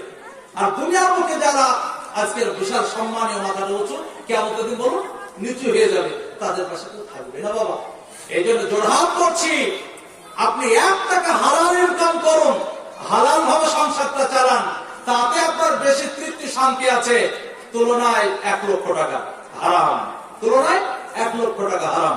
সুতরাং আজ থেকে আমরা কেউ জনগণের মাল আমরা নষ্ট করার চেষ্টা করবো না, জোরে ইনশাআল্লাহ। আমানত কাকে বলে? ছোট্ট একটা হাদিস মিশকাতের মধ্যে রয়েছে, শোনাচ্ছি অবাক হয়ে যাবেন। পূর্বের ঘটনা, দাউদ আলাইহিস সালামের ঘটনা, আমার নবী শুনে বলেছেন, একজন ব্যক্তি একটা ব্যক্তির কাছে একটা জমি ক্রয় করেছেন। জমিটা টাকা পেড হয়ে গেছে, জমিতে চাষ শুরু করেছে। জমি চাষ করতে করতে হঠাৎ জমি থেকে একটা হাড়িতে বেশ মূল্যবান কোনো ধাতু, কিছু কিছু মুহাদ্দিসরা বলছেন সেটা সোনা ছিল, বেশ মোটা অঙ্কের সম্পদ। যিনি জমি কিনেছেন উনি ভাবলেন আমি জমির টাকা দিয়েছি কিন্তু এই সম্পদের টাকা তো দিইনি, সুতরাং এই মাল ভোগ করলে কিয়ামতের দিন আমাকে কাঠগড়ায় দাঁড়াতে হবে। যিনি জমি দিয়েছেন ওনার কাছে দিয়ে দিতে হবে, কারণ হয়তো ওনার সম্পদ তিনি পুঁতে রেখেছিলেন। নিয়ে গেলেন, ভাই আপনার কিছু সম্পদ জমিতে রাখা ছিল, কোথা আপনার সম্পদের তো আমি টাকা দিইনি, সুতরাং সম্পদটা আপনাকে দিতে এসেছি। তিনি বলছেন ভাই জমি যেহেতু বিক্রি করে দিচ্ছি, নিয়ম জমিতে যা থাকে সবই তার হয়ে যায়, এই সম্পদ আমার নিলে হয়তো কিয়ামতের দিন আমাকে বাড়ি করতে হতে পারে, এই সম্পদ আমি নেব না। তিনি নিতে চাইলেন না, উনিও নিতে চাইছেন না। ওই যুগের বাদশাহ ছিলেন হযরত দাউদ আলাইহিস সালাম। মুহাদ্দিসরা বলেছেন, ঠিক আছে লেখা আছে, বাইনা সুদুরে লেখা আছে, দাউদ আলাইহিস সালামের কাছে ফয়সালা নিয়ে যাওয়া হলো। বলে হুজুর এই সমস্যা হলো কি, আমি একটা জমি ক্রয় করেছি কিন্তু সম্পদ পেয়েছি, দাম দিইনি, ওনাকে দিতে যাচ্ছি, দিতে চাইছেন না। বলে বাবু তুমি নেবে না? বলে হুজুর আপনি যেটা ফয়সালা করে দেবেন ফয়সালা না, বাকি আমি জোর জবরদস্তি নেওয়ার চেষ্টা করবো না। বিশ্বনবী হযরতে দাউদ আলাইহিস সালাম বলেন তাহলে ফয়সালা করলে মানবে? এই জন্যই এসেছি। বলে তোমাদের ছেলে মেয়ে তো আছে? তো বলছে আমার একটা মেয়ে আছে একজন। অপরপক্ষ বললো আমার একটা ছেলে আছে। কেমন বয়স গো? বিয়ের মোটামুটি বয়স হয়ে গেছে, মেয়েটা আরো বিয়ের বয়স হয়ে গেছে, বিয়ে দেবে? কেন দেবো না, দেবে। তিনি দুজনের মধ্যে বিবাহ বন্ধন করে দিয়ে এই যে সম্পদ, এই সম্পদটা এই নতুন দাম্পত্যদের হাতে তুলে দিলেন। সুবহানাল্লাহ বলুন। একজনের ছেলে আর একজনের বলুন মেয়ে, কারণ ইনি নিতে চাচ্ছেন, উনি নিতে যা মিডিলে তোদের ছেলে মেয়েদেরকে দিয়ে দিলাম। কথাটা বোঝাতে পারলাম? আমানতের খেয়ানত করবো না ইনশাআল্লাহ। আজ থেকে সাবধান। 1 নম্বর কিয়ামতের পূর্বে বা যখন এই গুনাহটা ব্যাপক চালু হবে, পরের মাল জনগণের মাল ব্যাপক হারে খাওয়া দাওয়া চলবে, তখন এই 5টা আযাবের মধ্যে কোনো একটা আযাব চলে আসবে। আমি একটা কথা বলেছিলাম যে মুনাফিকের আলামত কটা মনে নেই? বলে গেলেন 4টে। একটা বলেছিলাম এটা উতিমে না খানা, আমানতের মাল রাখলে কি করে খেয়ানত করে নেয়। আরো 3টে আছে, সে 3টো বলে দিই, বলে দিব। 2 নম্বর ওয়াইদা ওয়াদা আখলাফা, ওয়াদা করে ভঙ্গ করে দেয়। ভালো করে শুনতে হবে বিষয়টা। আপনাদের দেশে যদিও একটু ব্যবসা বাণিজ্য আছে, পার্শ্ববর্তী কিছু আবাদ পানিও আছে, জমি জায়গা আবাদ হয়তো, সারের দোকান আছে, এটা শুনতে হবে ভালো করে। সারের দোকান 1 বিঘা, একজন 2-3 বিঘা জমি আবাদ করবে, হালকা আর্থিক অবস্থা দুর্বল। সারের দোকানদারকে এসে বলছে যে ভাই আমি 2 বিঘা জমি আবাদ করব, কিছু সার ধার দেবে না? সার বলেন না, বল বলেন আপনারা? সার বলেন। বলে কেন দেবো না? কিন্তু ভাই আবাদটা হয়ে গেলে আমাকে টাকাটা দিয়ে দেবো। হ্যাঁ, কোনো টেনশন নেই। এবার সে ধার নিতে নিতে মোটামুটি 2 বিঘা জমিতে যা হয়েছে 1500 খানিক টাকা ধার হয়েছে। জমিতে যা আবাদ ছিল উঠে গেছে, কাটাকাটি হয়ে গেছে জমি। এবার সারের টাকা যেটা দেওয়ার কথা ছিল না দিয়ে অন্য কাজে সে ব্যস্ত হয়ে গেছে। এবার সারের দোকানদার শুনেছে আমার টাকাতে যে আবাদ করেছিল সে আবাদ ভালো হয়েছে এবং আবাদটা তো উঠেও গিয়েছে। হঠাৎ একদিন মেসেজ পাঠালো, বলে ভাই কিছু টাকা ছিল বাকি দিলে হবে না, তোমার তো আবাদ হয়ে গেল। পড়াম করে যে একদিন 500 টাকার একটা নোট ফেলে দিয়ে চলে আসতে। বলে কেন গো, তুমি তো বলেছিলে যা হবে আপনাকে একবার সব দিয়ে দেবো। বোকেন না, যেমন যেমন সার দিয়েছি তেমন তেমন গ্রোথ হচ্ছিল। ও বলছে তো কথা কেমন হয়ে গেল, সামনে আমার মহাজনের দোকানে হাল খাতা। বলে বোকনা ক টাকা বাকি আছে দেখি। দেখে বলছে 6500 টাকা। এত মাল তো আমি কোনোদিন নিইনি। ও জানে না যে আগেকার 65 টাকার পাল্লা ডিএপি এখন 200 টাকা পাল্লা হয়েছে। এত টাকা তো হওয়ার কথা না, তুমি ভুল করে উল্টো পাল্টা লেগে রয়েছে, যাও টাকা দিবই না, মারি যাচ্ছে। এই দোকানের টাকা মেরে দিয়ে ও দোকান আসার অন্য দোকানে মাল নিতে শুরু করেছে। 5 ওয়াক্ত নামাজ পড়ে, মধ্যে তাহাজ্জুদও পড়ে, আবার 2 বার হজ করা হয়ে গেছে। মিডিলে আবার যাকাত কখনো কখনো বাটে, কিন্তু বেটা ওখানে 5,500 টাকা বেড়েছে। আল্লাহর কসম কোন ইবাদত কাজে লাগবে না যতক্ষণ এই মালটা পরিশোধ না করবে, ততক্ষণ কিয়ামতের দিন তার কেসটা পেন্ডিং থাকবে। বিশ্বনবীর কাছে জানাজা আসতো, বলে কোন ঋণ আছে? বলে হ্যাঁ। পরিশোধ করার মতো কিছু রেখেছে? বলে হ্যাঁ। পড়ে দিতেন। ঋণ আছে? বলে হ্যাঁ। পরিশোধ করার মতো কোন সম্পদ রেখেছে? না। কেউ দায়িত্ব নিচ্ছ? বলে হ্যাঁ হুজুর নিচ্ছি। পড়ে দিতেন। আবার একটা আস্ত জানাজা বলে ঋণ আছে, হ্যাঁ পরিশোধ করা সম্পদ রেখে দেয় না, দায়িত্ব কেউ নিচ্ছে, চুপ কেউ নিচ্ছে না, বলে তোমার ভাই জানাজা তোমরাই করে দাও। বলে হুজুর আপনি? বলে আমি নবী মুহাম্মদ সাল্লাল্লাহু আলাইহি ওয়াসাল্লাম জানাজা করে লাভ নেই যতক্ষণ সে ঋণটা পরিশোধ না করবে। কথা বুঝতে পেরেছি? সুতরাং কার টাকা মেরে যাওয়ার চেষ্টা করবো না ইনশাআল্লাহ। জোরে বলেন ইনশাআল্লাহ। দোকানে মাল নিতে নিতে হঠাৎ মোটা অঙ্কের সম্পদ নিয়ে হয়ে গেছে, এবার দোকান চেঞ্জ করে ও দোকানে যাচ্ছে না, হালকা তার সময় কাট দিচ্ছে, ফোন করতে ফোন সুইচ অফ। লাইন নেই, জান্নাতে যাও লাইন নেই, ওয়াদা করে পূরণ করতে হবে, এটা মুমিনের বৈশিষ্ট্য। আর কারীম ইযা ওয়াদা ওফা, আরে ভাই ভালো মানুষ তো সেই ওয়াদা করে করবে, চেষ্টা করুন ইনশাআল্লাহ। 3 নম্বর মুনাফিকের আলামত হচ্ছে ওয়াইদা খাসামা ফাজারা, যখন কোন রকমের ঝগড়াঝাটি শুরু হয় সাথে কিস্তি মারতে লাগে। এটা মুনাফিকের বৈশিষ্ট্য, মুমিনের নয়। মা বোনদের স্বার্থে বলছি, প্রতিবেশী বাড়ির সঙ্গে ছাগলের বাচ্চাকে, মুরগির বাচ্চাকে, নিজেদের বাচ্চা খেলাধুলাকে এমন ঝামেলা শুরু হলো বাবা, দুই পক্ষ থেকে এমন চলছে, মুখের গালি ফাইট, কানে নেওয়া যায় না, কম্পিউটার হিসাব করতে পারবে এত গতিতে চলছে। একাই যদি একটু ক্লান্ত হয়ে যায়, পাশে বেড়ে মেয়েটাকে পার্টনারশিপ নেই, আমার হয়ে লড়ে তোর কাজে রাখবো যাচ্ছে না, এটা মুমিনের বৈশিষ্ট্য নয়। না, এটা হচ্ছে মুনাফিকদের বৈশিষ্ট্য। খিস্তি মারবো না, গালিগালাজ দেব না, টুকঝুক হতেই পারে, ম্যানেজ করে নেব ইনশাআল্লাহ। 4 নাম্বার হচ্ছে ওয়াইদা হাদ্দাতা কাযাব, কথা বললে 16 সত্য বলতে পারে না, কিছু মিথ্যা কথা মিশিয়ে দেয়। আবার কিছু মানুষ আছে দেখবেন শুধু মানে কি মজা নিয়ে জন্য মিথ্যা কথা বলে, চায়ের দোকানে গল্প করা, হাসানোর জন্য হাবিজাবি কথা বলার হাসায়, এটা এমন মানে কি সে পাগল, তাতে কোনো লাভও নাই, কোনো স্বাদও নাই, কোনো তার কাজও নাই, শুধু তার জাহান্নামটা কনফার্ম করা হয়। সুতরাং অনুরোধ করছি, আমরা কেউ আজ পর্যন্ত মিথ্যা কথা বলিনি, কারণ মুমিনের তো বৈশিষ্ট্য না, আগামীতে বলার চেষ্টা করবো ইনশাআল্লাহ। বুঝে যাবেন ইনশাআল্লাহ। তো মুনাফিকের 4টে বৈশিষ্ট্য যেটা মুমিনের মধ্যে এসে গেছে, আমরা এটাকে বর্জন করার চেষ্টা করব।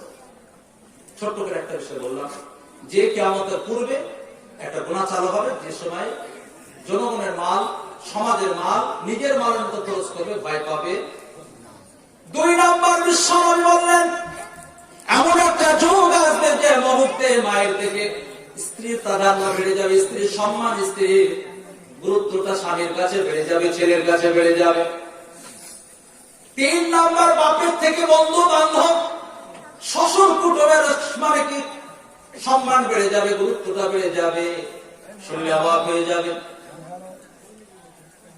মুফতি জার্জিসকে তার মা বলছে, বাবা তোমাকে কষ্ট করে পড়াশোনা করিয়েছি, তোমার আব্বা কত কষ্ট করে প্রত্যেক সপ্তাহে তোমাকে মাদ্রাসা রেখে এসেছে, আমি শীতের সময় কষ্ট করে প্রত্যেক সপ্তাহে 3 কিলো চালের মুড়ি ভেজেছি, লাড়ু ভেজে তোমাকে কষ্ট করে পড়িয়েছি। আল্লাহ বড় করেছে, সম্মান দিয়েছে, পৃথক হয় না। তোমার আব্বা এখন বয়স হয়ে গেছে, সংসার চালানোর ক্ষমতা নেই, তোমার ছোট বোনের বিয়ে শাদী দিতে হবে, তোমার ভাই পড়াশোনা করছে, তার খরচ বহন করতে হবে। মা দূরের ভাষা ছেলেকে অত্যন্ত আদর করে তাকে একটা ছোট্ট আপিল করেছে, রাত্রেবেলা স্ত্রী কানে কানে অক্সিজেন দিচ্ছে, তোমার যখন ইনকাম 2-4 রাত্রির টাকাতে মাস চলে যাবে, আর বাকি টাকাটা যদি একটু ম্যানেজ করে রাখতে পারো, তাহলে বেলডাঙ্গার বড়ুয়ার কাছে, পাঁচরাহার মোড়ে, ছাপাখানার মোড়ে একটা ভালো জায়গা কিনে ছোট্ট একটা টিপটপ টালি মার্বেল পুঁটি কালার একটা বাড়ি করা যাবে। আর যদি তুমি একসঙ্গে থাকো, ছোট বোনের বিয়েতে এক জায়গা খরচ, ছোট ভাই পড়াশোনা করতে হয়, তাহলে ইঞ্জিনিয়ারিং এর সুযোগ হলে কোনো একটা মোটা খরচ হবে। আবার তোমার আব্বা তো বুঝতেই পারছো ডায়াবেটিসের পেশেন্ট, প্রত্যেক সপ্তাহে ওষুধ কিনতে হয়। তোমার মা আবার বুঝতেই পারছো থাইরয়েডের পেশেন্ট, তারও ওষুধ কিনতে হয়। আবার কতগুলো তোমার বোন ভাই, ওরা তো বেড়ে আসতেই থাকে কত খরচ। বুঝো তোমার ব্যাপার, আমি তো বেশি চাপ দিতে পারবো না, পরের ঘরে মেয়ে যাচ্ছে। ছেলে বলছে, তুমি যেটা বলছো কথা যুক্তি সম্পন্ন, কিন্তু মা যে বড্ড ভালোবাসে, কি করে পৃথক হবো? ও কি চিন্তা করছে, সুযোগ দিলে আমি ম্যানেজ করে নিতে পারবো, কি করে সংসারের কাজে এমন ঝামেলা শুরু করে দিব, ভিন্ন করা ছাড়া কোনো লাইফ থেকে না যাচ্ছে। দেখো তুমি পারো তাহলে ভালো হয়ে যাচ্ছে। আস্তে করে বলবো, একবার হাসি দিয়ে বক্তব্যটাকে ঘুরিয়ে দিয়ে না, বোঝার চেষ্টা করুন। 2 নাম্বার যে বিষয় বলেছিলাম, বাপের থেকে বন্ধু বান্ধবের, শ্বশুর কুটুমের সম্মান বেড়ে যাবে। বিয়ে বাড়িতে আব্বার উপর বিশ্বাস নেই, বস্তির হাড়ির কাছে, দইয়ের ভাড়ের কাছে, মিষ্টির হাড়ির কাছে বাপকে বসতে দেয় না, বন্ধুকে বসতে দেয়, শ্বশুর কুটুমকে, হয়তো বা বোনদেরকে কেটলিতে বেশি বলে দিতে পারে। যে বাপ তার ছেলেকে কত কষ্ট করে লালন পালন করেছে, সেই কালিয়াচকের বাজার থেকে অনেক সময় পায়ে হেঁটে বাড়ি এসেছে, কারণ 10 টাকা খরচ না করে ছেলের জন্য রাখলে কালকে ছেলে স্কুল যাবে, তাকে টিফিন করে 10 টাকা দিতে পারবে। সেই বাপ এবার বুড়ো হয়ে গেছে, ছেলে বাইরে কাজ কাম করে, বাইরে কোনো কোম্পানির কাজে সুযোগ পেয়েছে, এবার বাপের অ্যাকাউন্টে টাকা দিতে ভয় লাগে, হয়তো বাপ খরচ করে ফেলবে, শ্বশুর শাশুড়ির অ্যাকাউন্টে টাকা মেরে দেবে। আস্তাগফিরুল্লাহ বলুন। মোটরসাইকেল কিনেছে, ছেলে বাইরে চলে যাবে, মোটরসাইকেল আর ছেলে ভাইকে বাপকে দিতে বসে, শালাদেরকে দিয়ে কোনো টেনশন নেই। সমস্ত বিষয়গুলো আজকে দেখা দিচ্ছে। আমার নবী বলেছেন, কথা বুঝতে পেরেছেন? কিন্তু বাপ মাকে সম্পর্কে একটু কোরআন স্কুলে দেখি। আমার আল্লাহ রাব্বুল আলামিন বললেন, ওয়ালা তাকুল্লাহুমা উফিন ওয়ালা তানহারহুমা কুল্লাহুমা কাওলান কারীমা। পিতামাতা এমন একটা সম্পদ, তাদেরকে এমন কোন ব্যবহার, এমন কোন কথা ব্যবহার করবে না যার দ্বারা আহবলে একটা তাদের ভিতর থেকে শব্দ বের হয়। তাদের সঙ্গে কর্কশ ভাষা ব্যবহার করবে না, বকাঝকা করবে না, বরং তাদেরকে নরম ভাষা ব্যবহার করবে, যার বিনিময়ে তাদের অন্তরে যারা তৃপ্তি এসে যায়। করে মুসলমান, যদি আপনার আব্বা মা যদি অন্তরে তৃপ্তি পেয়ে যায়, কিয়ামতের দিন আমার আল্লাহ আপনার জন্য খুশি হয়ে যাবেন। যেটাকে মিশকাত শরীফে আমার আল্লাহ আমার নবী এভাবে বললেন, রিজাল রাফি রিজাল ওয়ালিদ ওয়া সাখাতুর রাফি সাখাতুল ওয়ালিদ। পিতামাতা রাজি তো আল্লাহ রাজি হয়ে যায়, আবার পিতামাতা নারাজ তো আল্লাহ নারাজ হয়ে যায়। যেটাকে আমার নবী আরো সুন্দর করে বললেন, হুমা নারু ওয়া জান্নাতুকা। পিতামাতাই তোমার জান্নাত এবং পিতামাতাই তোমার জাহান্নাম। অর্থাৎ পিতামাতার আপ্যায়ন করে কপাল আপনি জান্নাতের ব্যবস্থা করে নিতে পারেন, আবার পিতামাতার আপনি অযত্ন করে জাহান্নামের আপনি ব্যবস্থা করে নিতে পারেন। বুখারীর হাদিস আপনারা সবাই জানেন, খুব গুরুত্বপূর্ণ একটা ঘটনা। 3 জন আল্লাহর বান্দা একটা পাহাড়ের উপর চেপেছে, হঠাৎ বিশাল ঝড় বৃষ্টি সাইক্লোন একটা গর্তে আশ্রয় নিয়েছে। হঠাৎ একটা পাথরের টুকরো গড়তে গড়তেছে তাদের গর্তের মুখে এসে যায় এবং তারা 3 জন বন্দী হয়ে যায়, আটক হয়ে যায়। 3 জন মিলে সরানা শক্তি প্রয়োগ করলো, সেই পাথরটা হটানো সম্ভব নয়। তারা বুঝে গিয়েছে আমরা এই মুহূর্তে আর সম্ভব নয় বের হওয়া, কারণ আমাদের কথার অবস্থা বাইরেও যাচ্ছে না। এই মুহূর্তে আমাদের আল্লাহ ছাড়া আর কেউ আমাদের বিপদে উদ্ধার করতে পারবে না। 3 জন পরামর্শ করলো, জীবনের সব থেকে দামি নেকির কথা স্মরণ করো আর আল্লাহর কাছে একটু আপিল করো, হয়তো আল্লাহ আমাদের দিকে একবার রহমত নজরে থাকবে। 3 জনের মধ্যে একজন প্রথম দোয়া করছেন, শুনবেন, মা বোনদেরকে বিশেষ করে বলছে এই পয়েন্ট। আল্লাহর এক বান্দা বলেন, আল্লাহ প্রতিবেশী একটা মেয়ের সঙ্গে আমার সম্পর্ক খারাপ হয়ে যায়, তাকে টাকা পয়সার প্রবলন দেখে হোক বা তাকে মহব্বত ভালোবাসা করে হোক, তাকে একটা ব্যভিচারের জন্য, নোংরা কাজের জন্য আমি রাজি করে নেই। নির্জন জায়গা নিয়ে গিয়েছি, মেয়েটির সঙ্গে সবে আমি নোংরা কাজ শুরু করবো, গুনার কাজ শুরু করবো, ব্যভিচার শুরু করবো। হঠাৎ মেয়েটি বলছে, ভাই কেন আমি আর তুমি আছি, আর একজন জাত আছে যেটা কেউ না দেখতে পেলে তিনি দেখতে পাই। কে সে? মেয়েটা সঙ্গে সঙ্গে বললেন যে সে আল্লাহ, আমাদের সমস্ত বিষয়টা তিনি দেখতে পাচ্ছেন, তুমি কি সে আল্লাহকে ভয় করো না? সঙ্গে সঙ্গে যুবক বলছে, আল্লাহ আমি সেই দিন তোমার ভাই থরথর করে কাঁপতে শুরু করেছিলাম, দুনিয়ার কোনো বাধা ছিল না, দুনিয়ার কোন রকমের রেকর্ড ছিল না, তবু তোমার ভয় সেই দিন আমি গুনার কাছ থেকে বেঁচে গিয়েছিলাম, সেই দিন আর আমার দ্বারা তো গুনার কাজ হয় নাই। আল্লাহ সেই দিনের কারণে আজকে কমসে কম আমাকে বিপদ থেকে উদ্ধার করে দাও। মা বোনদেরকে বলতে চাইলাম, তোমার মধ্যে যদি সত্যি আল্লাহর ভয় থাকে, তোমার মধ্যে সত্যি যদি আল্লাহর খৌফ থাকে, তুমি যদি মনে করো আমি গুনাহ থেকে বাঁচবো, আর একজনকে বাঁচানো সম্ভব হবে, ব্যভিচারের জন্য মা বোনদের স্বার্থে বলছি, চেষ্টা করলে তুমিও বাঁচবে, অপরকে বাঁচাতে পারবে। ভালো করে শুনেলেন, ব্যভিচার ছেলে মেয়ের উভয়ের ত্রুটি আছে, ঘাটতি আছে, কিন্তু কোরআন হাদিস যুক্তি 3 জনকে আল্লাহ রাব্বুল আলামিন বিশ্ব নবী যুক্তি মেয়েদেরকে বেশি দায়ী করছে, শুনলে অবাক হয়ে যাবেন। আপনারা সবাই জানেন আপনাদের দেশে চুরি কাজটা ছেলেরা বেশি করে না, মেয়েরা একবার তাড়াতাড়ি বলুন চুরি। এই জন্য আমার আল্লাহ কোরআনে বললেন, আস-সারিক ওয়াস-সারিকা, ওই চোর যারা চুরি করে, এখানে ছেলেদের শব্দ, তারপর ওই চোর নি, ওই মেয়ে ছেলে যারা চুরি করে, দ্বিতীয় শব্দটা আল্লাহ মেয়েদের ব্যবহার করলেন, প্রথম শব্দ ছেলেদের ব্যবহার করলেন, কারণ চুরি কাজটা যেহেতু পুরুষরা বেশি করে, এই জন্য পুরুষ লিঙ্গটা আল্লাহ আগে ব্যবহার করেছেন। কিন্তু ব্যভিচারের জন্য আল্লাহ ঢংটা উল্টো হয়ে গেল। আল্লাহ বললেন জানিয়াত ওয়া জানি, ওই মেয়েরা যারা ব্যভিচার করে, তারপর আল্লাহ বললেন ওই ছেলেরা যারা ব্যভিচার করে। এখানে আল্লাহ ছেলেদের শব্দ আগে বলেন নাই, এখানে আল্লাহ মেয়েদের শব্দটা আগে বলেছেন, যার কারণে এটা স্পষ্ট হয়ে গেল ব্যভিচারের জন্য অনেক সময় ছেলেদের থেকে মেয়েদের ত্রুটিটা বেশি থাকে। হাদিসের মধ্যে আমার নবী এটাই বলেছেন, 7 শ্রেণীর মানুষকে আল্লাহ আরশের তলায় জায়গা দেবেন, তার মধ্যে একটা হচ্ছে আমার নবী বিশ্বনবী বললেন ওয়ারাজুলুন তালাবাতু যাতু জামালিন ওয়া মানসাবিনা ক্বালা ইন্নী আখাফুল্লাহ।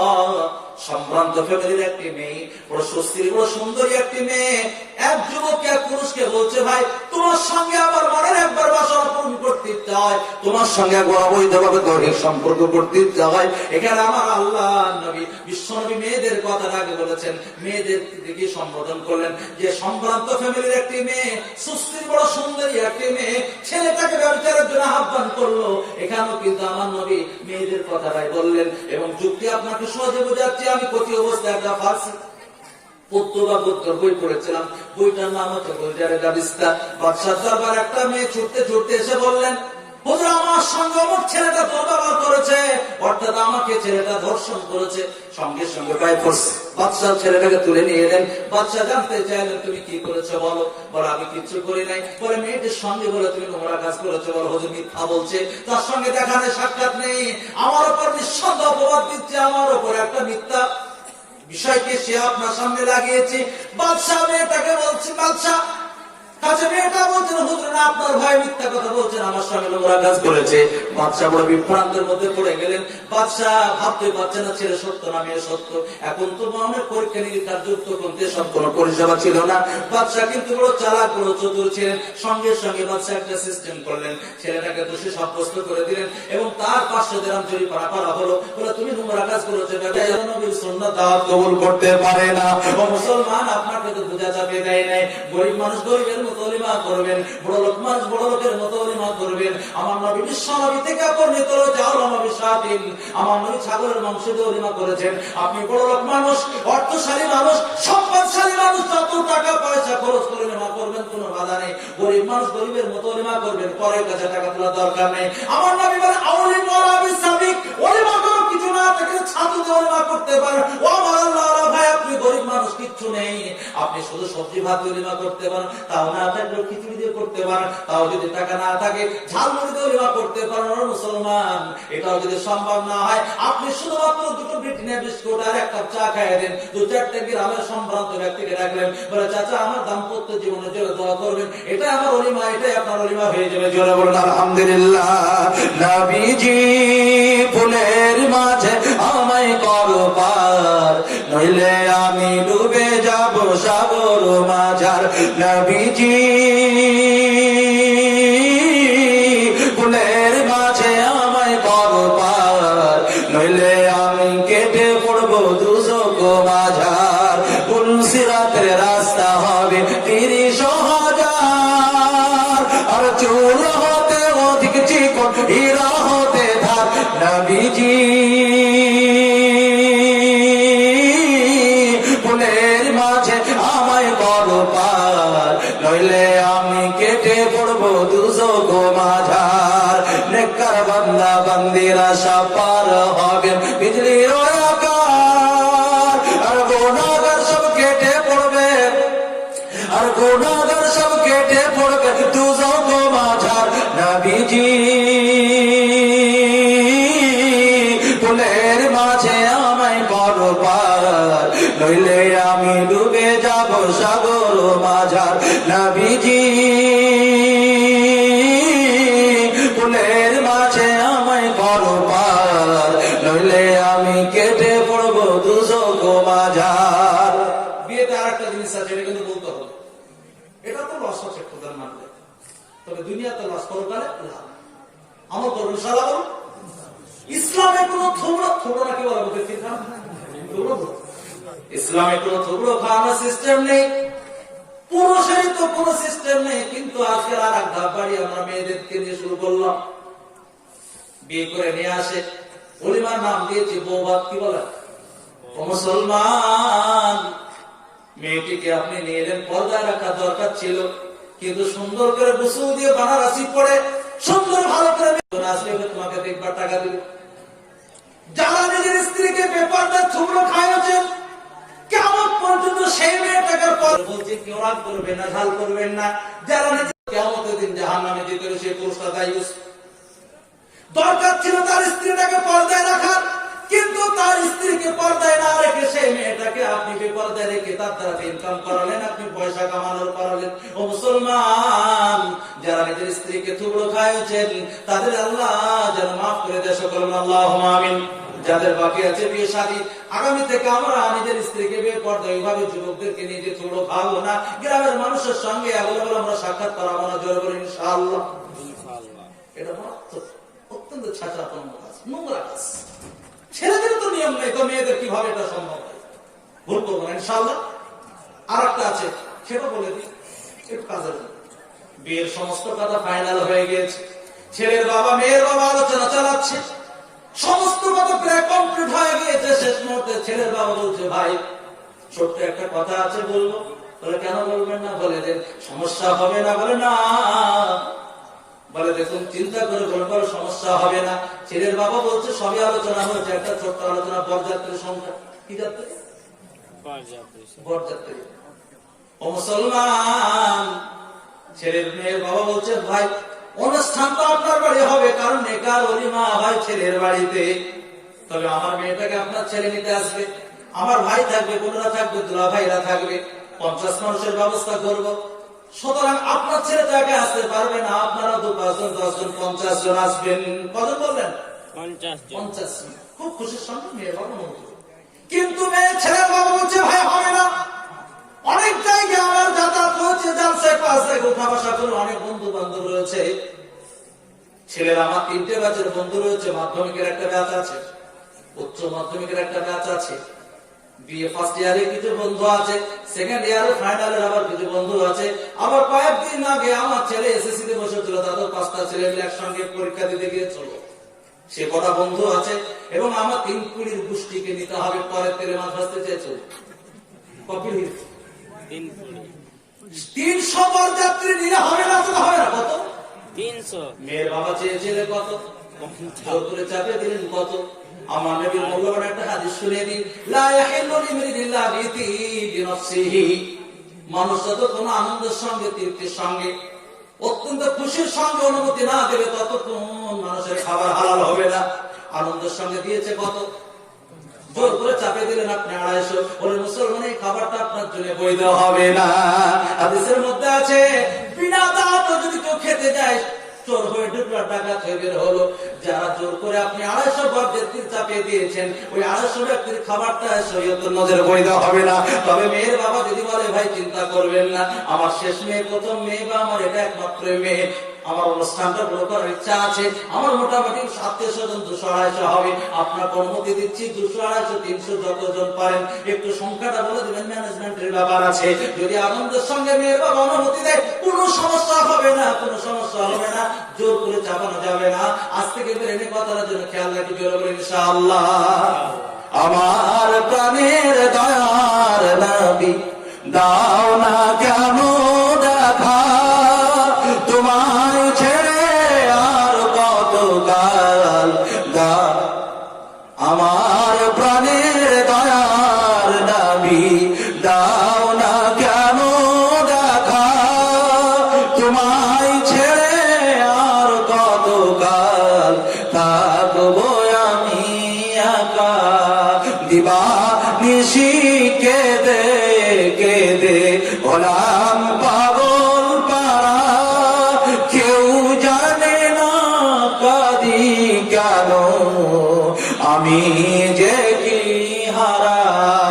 শোন রে আকাশ, শোন রে বাতাস, হারালুম মোর নবী, এই জীবনে দেখলাম না গো তোমার সুন্দর ছবি। আমার প্রাণের দয়ার নবী, দাও না কেন দেখা, তোমায় ছেড়ে আর কত কাল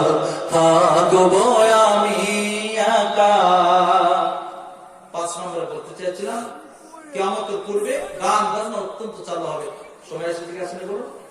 যুবক ভাইদের সাথে বললাম আমরা পুষ মাসের পিকনিক, ফাঁসির পিকনিক, তাদের ঝিঝি গান বাজিয়ে নিজের জীবনের মূল্যবান সম্পদ ইমানটাকে আমরা দুর্বল করবো না ইনশাআল্লাহ। ইনশাআল্লাহ। 6 নম্বর বিশ্বনবী বললেন এমন একটা যুগ আসবে, এমন একটা সময় আসবে ব্যভিচার সাধারণ হয়ে যাবে, গুনার কাজটা অত্যন্ত বেড়ে যাবে, ব্যভিচার জেনাটা বেড়ে যাবে। মা বোনদের সাথে আগেও বলেছে আবার বলছি, মেয়েদের জান্নাতে যাওয়া কোনো সহজ। আমার নবী মাত্র 4টে শর্ত দিয়েছেন, 4টে কাজ মেয়েরা যদি 16 না পালন করতে পারে তারা জান্নাতে চলে যাবে। জোরে বলুন আলহামদুলিল্লাহ। তার মধ্যে একটা হচ্ছে ও আমার মা, ও আমার বোন, তোমাদের স্বার্থে বিশেষ করে বলছি তাহাজ্জুদ পড়ার প্রয়োজন নেই, পড়তে পারলে ভালো। আবিনের শাক পড়া দরকার নেই, পড়লে আপনার সে ব্যাপার। ও আমার আল্লাহ মা বোনেরা বলছি শুধুমাত্র 5 ওয়াক্ত নামাজের তোমার দায়িত্ব রয়েছে। 2 নাম্বার রমজান মাসের গুরুত্বপূর্ণ একটা রোজা তোমার দায়িত্ব রয়েছে। 3 নাম্বার নিজের মূল্যবান সম্পদের হেফাজত করতে হবে। মূল্যবান সম্পদ মানে কি জানেন? তার নিজে করতেছে। মা বোনদের সাথে আবার বলছি আল্লাহ তোমাদের যে মান দিয়েছে, মর্যাদা দিয়েছে, সম্মান দিয়েছে, সব অবাক হয়ে যাবে। বিশ্ববিদ্যালয় নবী মহিদ হয়ে গিয়েছেন যুদ্ধের ময়দানে, সমস্ত মালগুলো তিনার ভাইরা সমস্ত দখল করে নিয়েছেন। আল্লাহ নবীর কাছে কেস ফাইল করা হলো। আল্লাহ নবীর কাছে হযরত সাদ ইবনে রাবির স্ত্রী গেলেন, বলে হুজুর গো আমার স্বামী মারা গিয়েছেন, 2জন মেয়ে রেখে গিয়েছেন, আমাকে রেখে গিয়েছেন, মালগুলো সমস্ত আমার দেওয়ারা নিয়ে নিয়েছে, আমার সংসার চলবে কি করে, তার মেয়ে দুটো বিয়ে শাদী হবে কি করে? আমার নবী সঙ্গে সঙ্গে অপেক্ষা রইলেন। আল্লাহর পক্ষ থেকে আয়াতুল বিরাসত উত্তীর্ণ হয়ে গেল। বিশ্বনবী জনাবে মুহাম্মদ সাল্লাল্লাহু আলাইহি ওয়াসাল্লাম সাদ ইবনে রাবির ভাইকে ডাকলেন, বলো আমার সাহাবী তোমার ভাই সাদ ইবনে রাবি যতটা মাল রেখে গিয়েছেন 3 ভাগে ভাগ করে দাও। প্রথম 2টো অংশ তোমার ভাতিজি দুটোকে দিয়ে দাও, সাদ ইবনে রাবির মেয়ে দুটোকে দিয়ে দাও, 30,000 হলে 20,000 তাদের দিয়ে দাও, 3 বিঘা জমি হলে 2 বিঘা তাদেরকে দিয়ে দাও, 3টে বাড়ি হলে 2টো তাদেরকে দিয়ে দাও। তারপরে বাকি মালটাকে আবার 8 ভাগে ভাগ করা হবে। একটা তোমার ভাবিকে বৌদিকে দিয়ে দাও, বাকি থাকলে তোমরা পাবে, নচেত পাবে না। এই অধিকার আমার নবী শরীয়ত দিয়েছে, ইসলাম দিয়েছে। পূর্বে মেয়েদের এমন অধিকার ছিল না। এখন অন্য ধর্মে একটু লক্ষ্য করে দেখবেন তাদের কোনো ধর্মীয় গ্রন্থ মেয়েদের কোনো অধিকার নেই। বাইকোট পেয়েছে আলাদা কথা, কিন্তু আবার ইসলাম মেয়েদেরকে আল্লাহ নবী বিশ্বনবীর মাধ্যম দিয়ে এইরকম সুন্দর একটা অধিকার দিয়েছে। অবাক হয়ে যাবেন। বিশ্বনবী বললেন আল জান্নাতু তাহতা আকদামিল উম্মাহাত, জান্নাত মেয়েদের পায়ের তলায়। ও আমার মা বোন, কোন পুরুষের পায়ের তলায় এমন কথা আমার নবী বললেন না।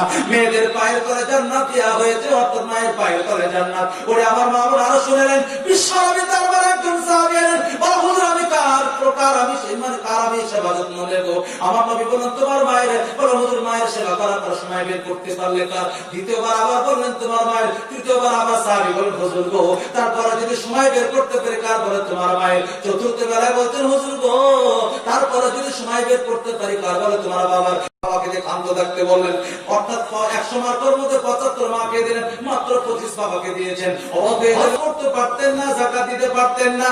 2 নাম্বার মাল ইনকাম করার উদ্দেশ্য আপনাকে বলে দিই। হাদিসের মধ্যে আমার নবী বিশ্বনবী বলেছেন আল ইয়াদুলা খায়রুম মিন আদিস সুফলা, উপরে হাতটা নিচের হাতের থেকে ভালো, অর্থাৎ চাওয়ার থেকে দেওয়াটা ভালো। চাওয়ার থেকে, ভিক্ষা করার থেকে ভিক্ষা দেওয়াটা ভালো। এটা হাদিস শুনে ভিক্ষা কাজ জামানো পছন্দ করতেন না। বিশ্বনবী দরবারে একজন ফকির ভিক্ষুক গেলেন ভিক্ষার জন্য। বিশ্বনবী তেনার বাড়ির দিকে তাকিয়ে দেখলেন তিনি সুস্থ সবল মানুষ। বলে বাবু ভিক্ষা করছো কেন? বলে হুজুর আর্থিক অবস্থা আমার বড় দুর্বল। বলে কি আছে তোমার বাড়িতে বলো?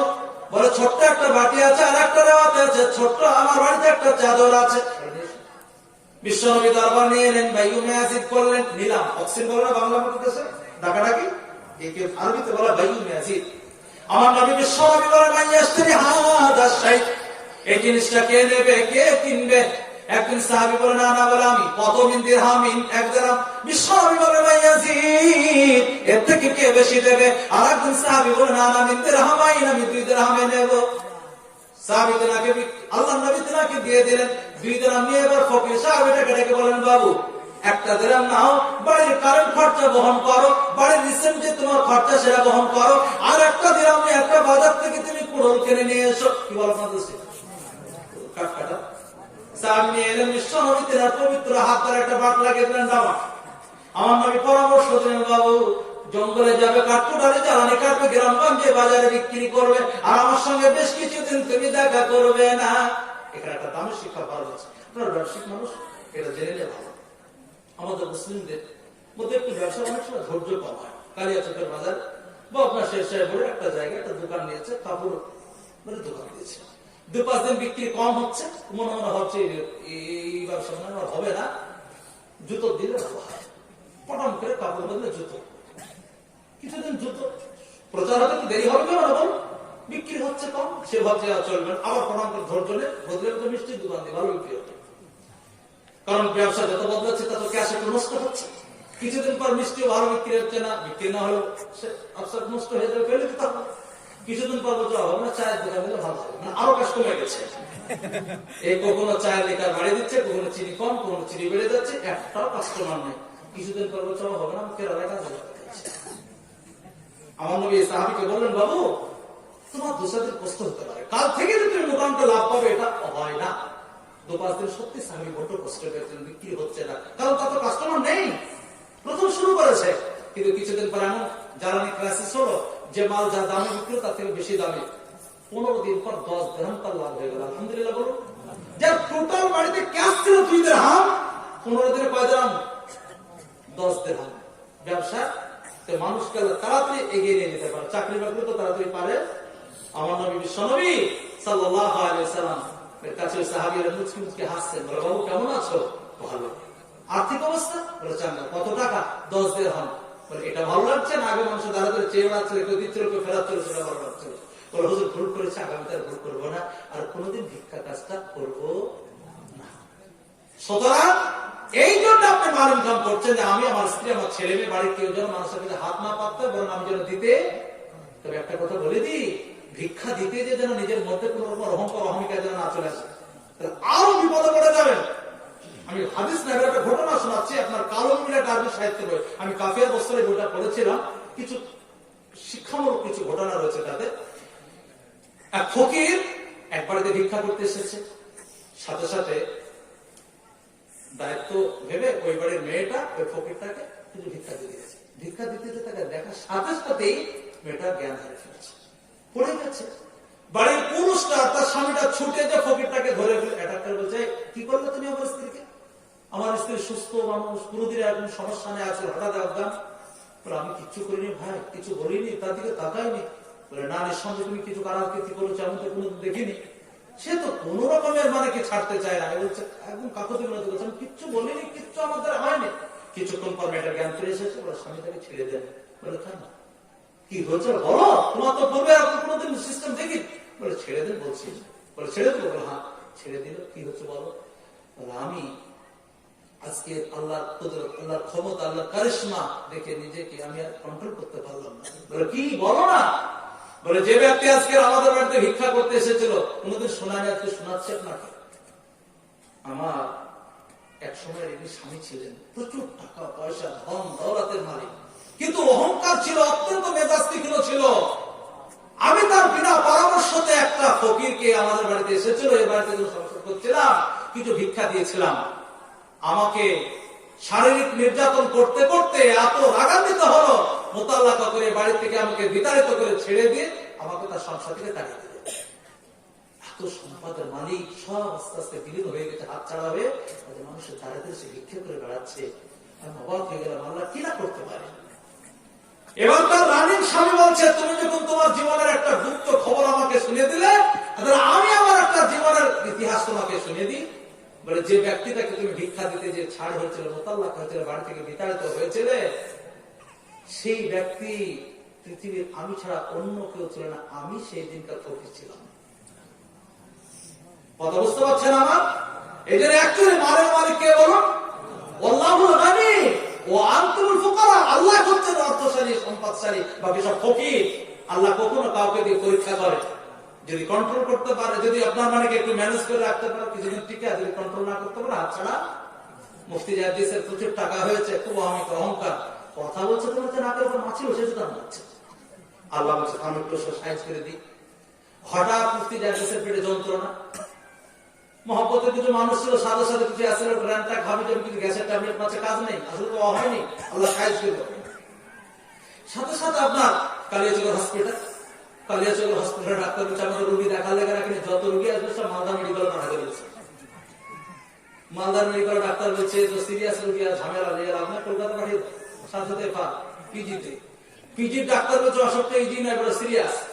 টাকাওয়ালা মানুষ তো, 7 বছর পরের দিন ফ্লাইটে টিকিট চেনে এখন চলে গেল। ডাক্তার 3 বছর বলছে টেনশন নেবেন না, ভিতরে একটা পার্শ্বের সমস্যা হচ্ছে, অপারেশন করে দিলে ঠিক হয়েছে। বলে কেমন খরচ হলো স্যার?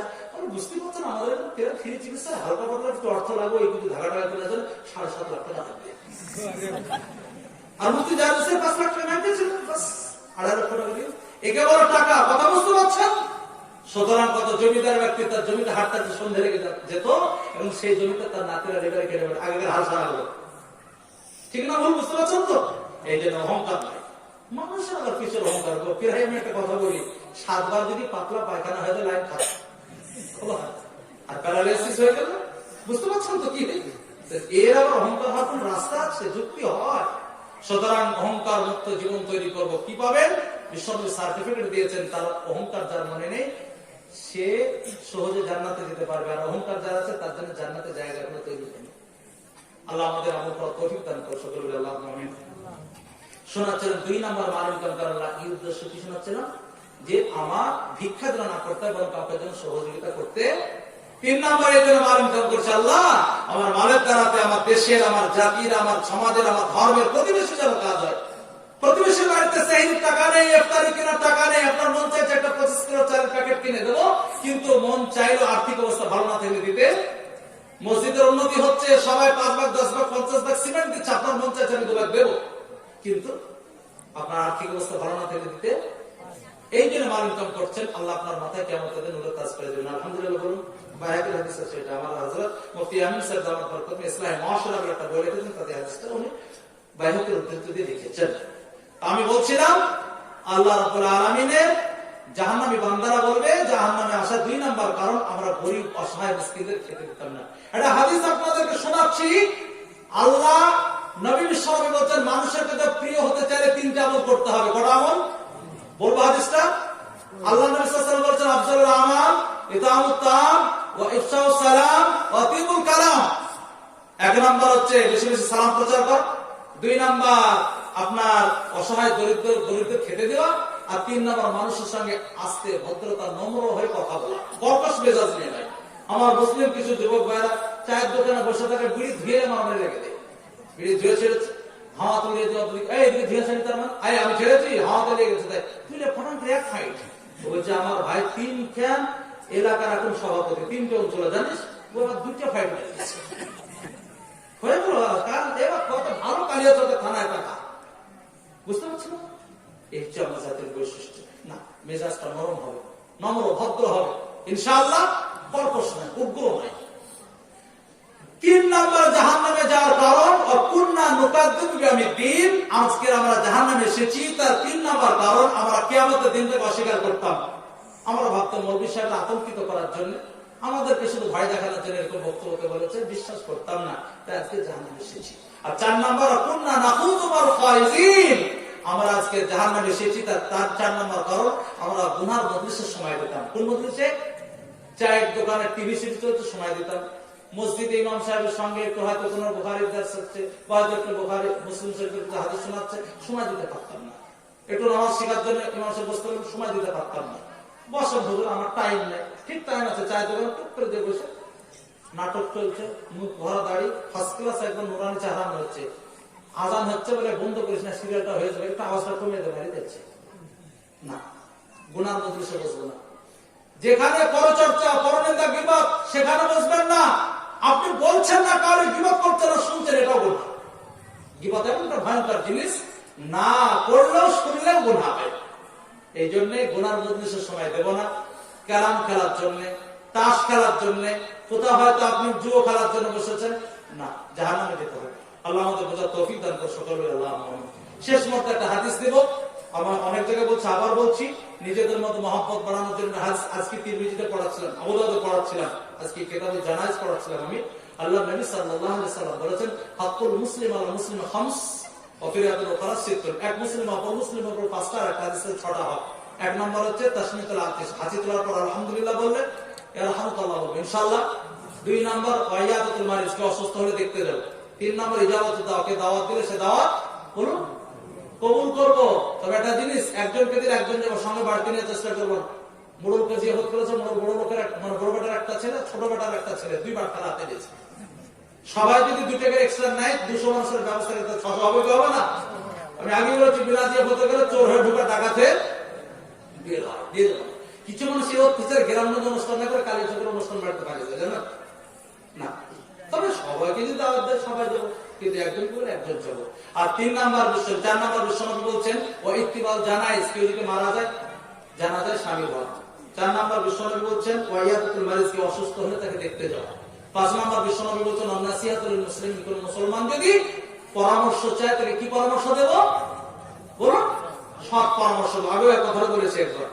আর 6 নাম্বার বিশ্বনবী বলছেন ওয়ারাদুস সালাম, কেউ যদি সালাম দেয় তার সালামে কি দেওয়া? উত্তর দেওয়া। আমাদের দেশে সালামের খুব অভাব ভাই, সালামের খুব অভাব। আমি যখন বাইরে উত্তরপ্রদেশে পড়তাম, ছোট ছোট বাচ্চা ছেলেরা ওনাটা আমাদের জানাশোনা কোনো ভাই ভাতিজা। আর আমাদের দেশে কেউ যদি সালাম দেয়, হ্যাঁ হুজুর ঠিক আছে, আমার বেটা সালাম উত্তর জানায়। আবার বলছে আমাকে সালাম দিচ্ছে না, আমি নামাজ পড়ি না, বাইরে দেখছে, মানে ভাবছে যে নামাজের কিন্তু সালামটা লেনদেন সীমিত না। এক মুসলিম অপর মুসলিমকে দেখার সালাম দেবে ইনশাআল্লাহ। এতে বিশাল নিজেদের মধ্যে আন্তরিকতা বাড়ে, মহব্বত বাড়ে, ভাতৃত্ব বাড়ে। নিজেদের মধ্যে ছোট ছোট গ্লানি হলে তাদের সহজে ধুয়ে মুছে শেষ করে দেয়। আজ থেকে আমার উপরে ইনশাআল্লাহ বলুন। আর আগে বাড়াচ্ছি না, 12টা বাজিয়ে দিয়েছে। 12টা বাজানোর কারণে সবারই 12টা বেজে যায়। ফজরের নামাজ পড়ে জালসা শোনা, এবার নামাজ ছেড়ে দিয়ে জালসা শোনার কোনো যুক্তি নেই। পুরো রাত্রে জালসারে ফজরের নামাজে ঘুমাচ্ছেন, একদম বেকার। সুতরাং ফজরের নামাজটা জামাতের সঙ্গে পড়ার চেষ্টা করবো ইনশাআল্লাহ। আর আপনাদের এখানে তো 3 বার আসা হয়ে গেল, আবার যদি তৌফিকে আসুক ফিরাই বারবার। সম্পর্ক যখন হয়েছে আসা হবে, কোন নতুন মানুষ নয়, পুরাতন হয়ে গেছে। আর এই জন্য তো ফ্রি ভাবে আপনাদেরকে গাঢ় কিছু পড়া ভাষায় কথা বললাম। নিজের যখন ভাবা যায় অনেক পড়া কথা বলা যায়, আর পর ভাবলে বেশি পড়া কথা বলা যায় না। এই জন্য পড়া হয়ে গেছে, একটু আঘাত করে ক্ষমা করবেন ইনশাআল্লাহ। যাই হোক, আল্লাহ আপনাদের কবুল করুক। আগামী 31 জানুয়ারি আমাদের বাৎসরিক জালসা জলিয়া মাসা, পুরাতন মাসা দেওয়া হাদিসে মোটামুটি আমাদের 107 বছর বয়স। পাশে একটা অ্যাটাচ স্কুল আছে, জলিয়া শিশু একাডেমি। মসজিদ তৈরি হচ্ছে একটা আমাদের, মোটামুটি 2004-এ মসজিদটা শুরু করেছিলাম। আল্লাহর রহমতে 3 তারা পুরো ক্লাস কমপ্লিট। আমার দেশেরই হরিয়ারপাড়ায় ভাটামারি পুরো মসজিদের যত টাকা দিয়েছে 46,000, এটা আলহামদুলিল্লাহ বলে। আর খাওয়া দাওয়া শুধু হবে না, একটু দোয়া করে দেবো, একটু দোয়া করবেন। হ্যাঁ, 2-1 মিনিট বসি। আচ্ছা, কারো যদি দ্বিমত থাকে হাত তুলে দোয়া না করা, এটা আপনি করবেন না, চুপ করে বসে থাকুন। একটু সবক, তাই না, হতে পারে, এটা একটু আপনার ব্যক্তিগত ব্যাপার। একটু বসি। তো আমি বলছিলাম সেই মসজিদে প্রায় মার্বেলের কাজ আল্লাহর মতো শুরু করে দিয়েছিলাম অলরেডি লকডাউনের আগে। আমার একটা বন্ধু নিজেই মার্বেল দেওয়ার প্রতিশ্রুতি দিয়েছিলেন, একটা ফ্লোরে পাঠিয়ে দিয়েছিলেন। দায়িত্ব কমিটি আমাকে দিয়েছিল যে তুমি যেহেতু এতগুলা কাজ করলে তার একটু সহযোগিতা করে মার্বেলটা করা শুরু করে